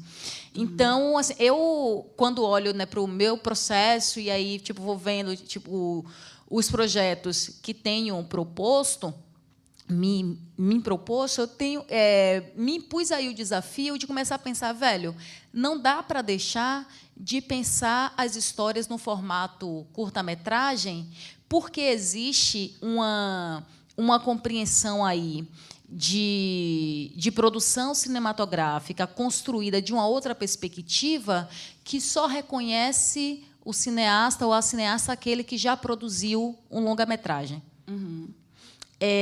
Obviamente, não estou aqui abrindo mão do meu direito de produzir quantos longas eu queira e deseje. Uhum. Mas, quando olho para a dimensão didática e política que os curtas, vindo do cinema negro, têm possibilitado mesmo e têm fortalecido as nossas micropolíticas, uhum. Acho que, daí, a gente é uma alternativa, sabe? A gente continuar fortalecendo, porque a gente consegue, inclusive, combater um outro calcanhar de Aquiles, que é o custo uhum. de produção. Sim. Né? Audiovisual é uma brincadeirinha muito cara. Uhum. Então, se você consegue pensar, né, contras narrativas em 3 minutos, em 5 minutos, saca? Você também consegue redimensionar o recurso necessário para aquilo, e isso não significa necessariamente reduzir qualidade técnica, qualidade estética ou complexidade narrativa. E aí acho que é bater uma bola com vocês no sentido de como vocês visualizam essa dimensão didática, mesmo do ponto de vista político, desse movimento que a gente está chamando aí de cinema negro. Sim, rapidamente. Eu acho fundamental. Eu trabalho, né, enfim, além de pesquisadora, eu sou professora e trabalho com a formação continuada de professores na implementação da Lei 10.639, não é a lei que tornou obrigatório o ensino de culturas africanas e afro-brasileiras em todos os níveis de educação, que até o momento não foi alterada na LDB, mas vamos ver o que acontece. E aí a gente vê o poder do audiovisual e, sim, dos filmes de curta-metragem, porque se você está trabalhando na educação básica, né, no ensino médio, assim, né, quem está na rede pública sabe das dificuldades hoje, no mundo contemporâneo, de prender a atenção de qualquer estudante. Então, assim, eu acho que os curta-metragens eles acabam funcionando, pragmaticamente falando, né, na sala de aula. E aí tem essa dimensão também da possibilidade do acesso, da possibilidade da produção menos cara, né, para a gente não cair nesse discurso um pouco falacioso de que ficou barato fazer cinema. Não ficou barato, não. Ficou menos caro, às vezes. Depende. Né? Agora todo mundo faz, mais ou menos. Né? Então, eu vejo como um caminho. Eu sou muito a favor da gente trabalhar com o que tem. Saca? Assim, vários frontes. Meio um pouco, né? Porque não dá para ser... É isso, a vida é isso. Né? A gente estou aqui, mas amanhã eu tenho que estar no Rio de Janeiro produzindo um projeto, porque segunda-feira tem que entregar, então tem que ir, tá, sabe? Aí tem que ver minha mãe, tem que ir... Sabe essas coisas? Todo mundo é assim, né? Tem saúde, tem filho, tem não sei o quê. E a vida vai nessa multiplicidade, então é nessa multiplicidade também que a gente tem que agir politicamente. Então, eu vejo os curtas-metragens tendo várias possibilidades, inclusive desconstruir também essa dimensão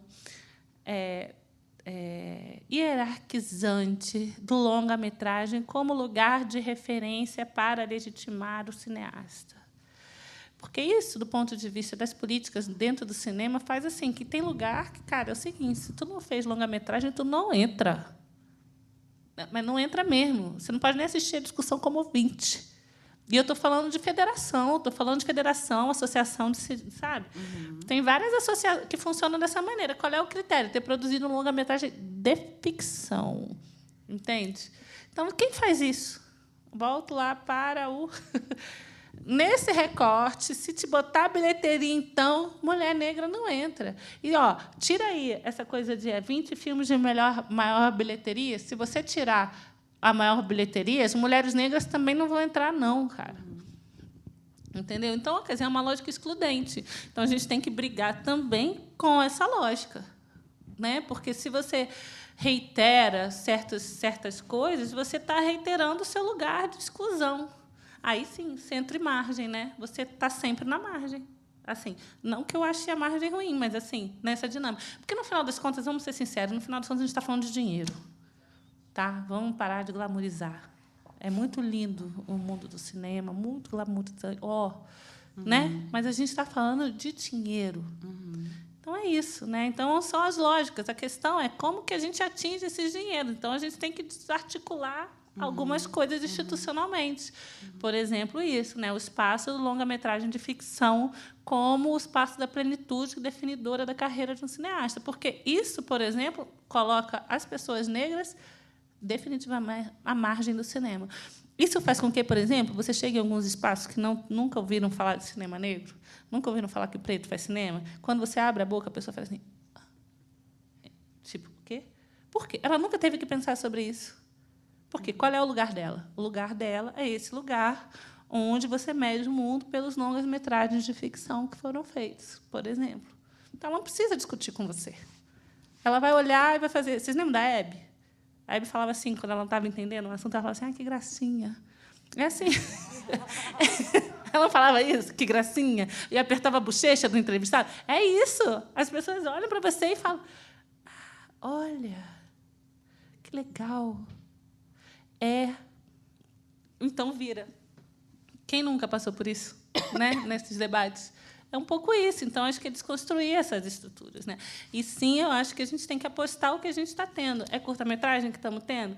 É um pouco falar da presença e não da ausência. Entendeu? A gente já sabe que não tem. Vamos parar de reificar, entendeu? Assim, por exemplo, nesses trabalhos que eu faço do cinema negro feminino, eu fico parando de falar que só homem que faz cinema. Olha só, isso eu já sei. Vamos pensar, então, o que as pessoas estão fazendo, sabe? Não é uma lógica Haribo de positivar discurso, não, sacou? É tipo uma estratégia mesmo de guerrilha. Você parar de reificar aquilo que te desqualifica, basicamente. Pronto. Né? É isso. Eu só queria... eu gostei dessa última definição, que, no fim das contas, é uma disputa sobre dinheiro, mas a disputa de narrativa é uma disputa do poder. Não, né? sim. E é o cinema, É o canal principal. Eu acho que a forma como a gente começou hoje... depois, como você desdobrou isso dentro da história, a gente chegar nos Estados Unidos, chegar no Brasil, mostra muito claramente como que a disputa da narrativa ela é a disputa do poder, é a disputa para se ganhar o imaginário, né, e manter essas diferenças, manter esses isolamentos e de fato, trazer o racismo para as bases. Né? Eu agradeço demais a presença de vocês, mais uma vez aqui no Diálogos. Eu sei que é uma sexta-feira. Só uma coisa sobre essa... Por exemplo, o lance todo da 13ª emenda, que diz assim, né? Então, acabou a escravidão do filme, né? Vou voltar para o começo. Acabou a escravidão. E aí o Sul faz agora. E agora? Como é que faz? A gente precisa que as pessoas trabalhem. Então, todo mundo, menos as pessoas, não tem trabalho mais compulsório, a não ser para as pessoas que são criminosas. Ah, é? O que faz, então? Opção A, prende os pretos. Opção B, prende os pretos. Opção C, prende os pretos. É isso. Você criminaliza as pessoas negras e bota ela lá no chain gang, lá na corrente dos trilhos, lá encarceradas, trabalhando. Você gera... Então, assim, né, é esse diálogo entre... A gente está nesse mundo da representação, das disputas simbólicas, mas elas têm um enfrentamento com essa dinâmica do everyday life, né, da vida cotidiana, que é duro. A gente precisa estar ciente. Mas é isso. Obrigada. Eu agradeço a vocês pela presença, sexta-feira de noite. Só queria agradecer a Janaína também por ter vindo, por ter colaborado e ter trazido tanta luz para a discussão. Lembrando que amanhã a gente vai estar na Cooperifa, na mostra da Cooperifa, numa mesa sobre literatura negra. Vou estar com a Cidinha da Silva, com a Ana Maria Gonçalves e com a Jennifer Nascimento, a partir das 18 horas. Então, também, quem quiser aparecer lá é muito interessante. Inclusive, eu ia fazer até trazer uma fala da Cidinha, que a Cidinha problematiza. A gente fez uma fala recente em Campinas, e ela se coloca justamente nesse lugar de pensar que ela não quer ser uma mulher negra posta no lugar de falar apenas disso, né?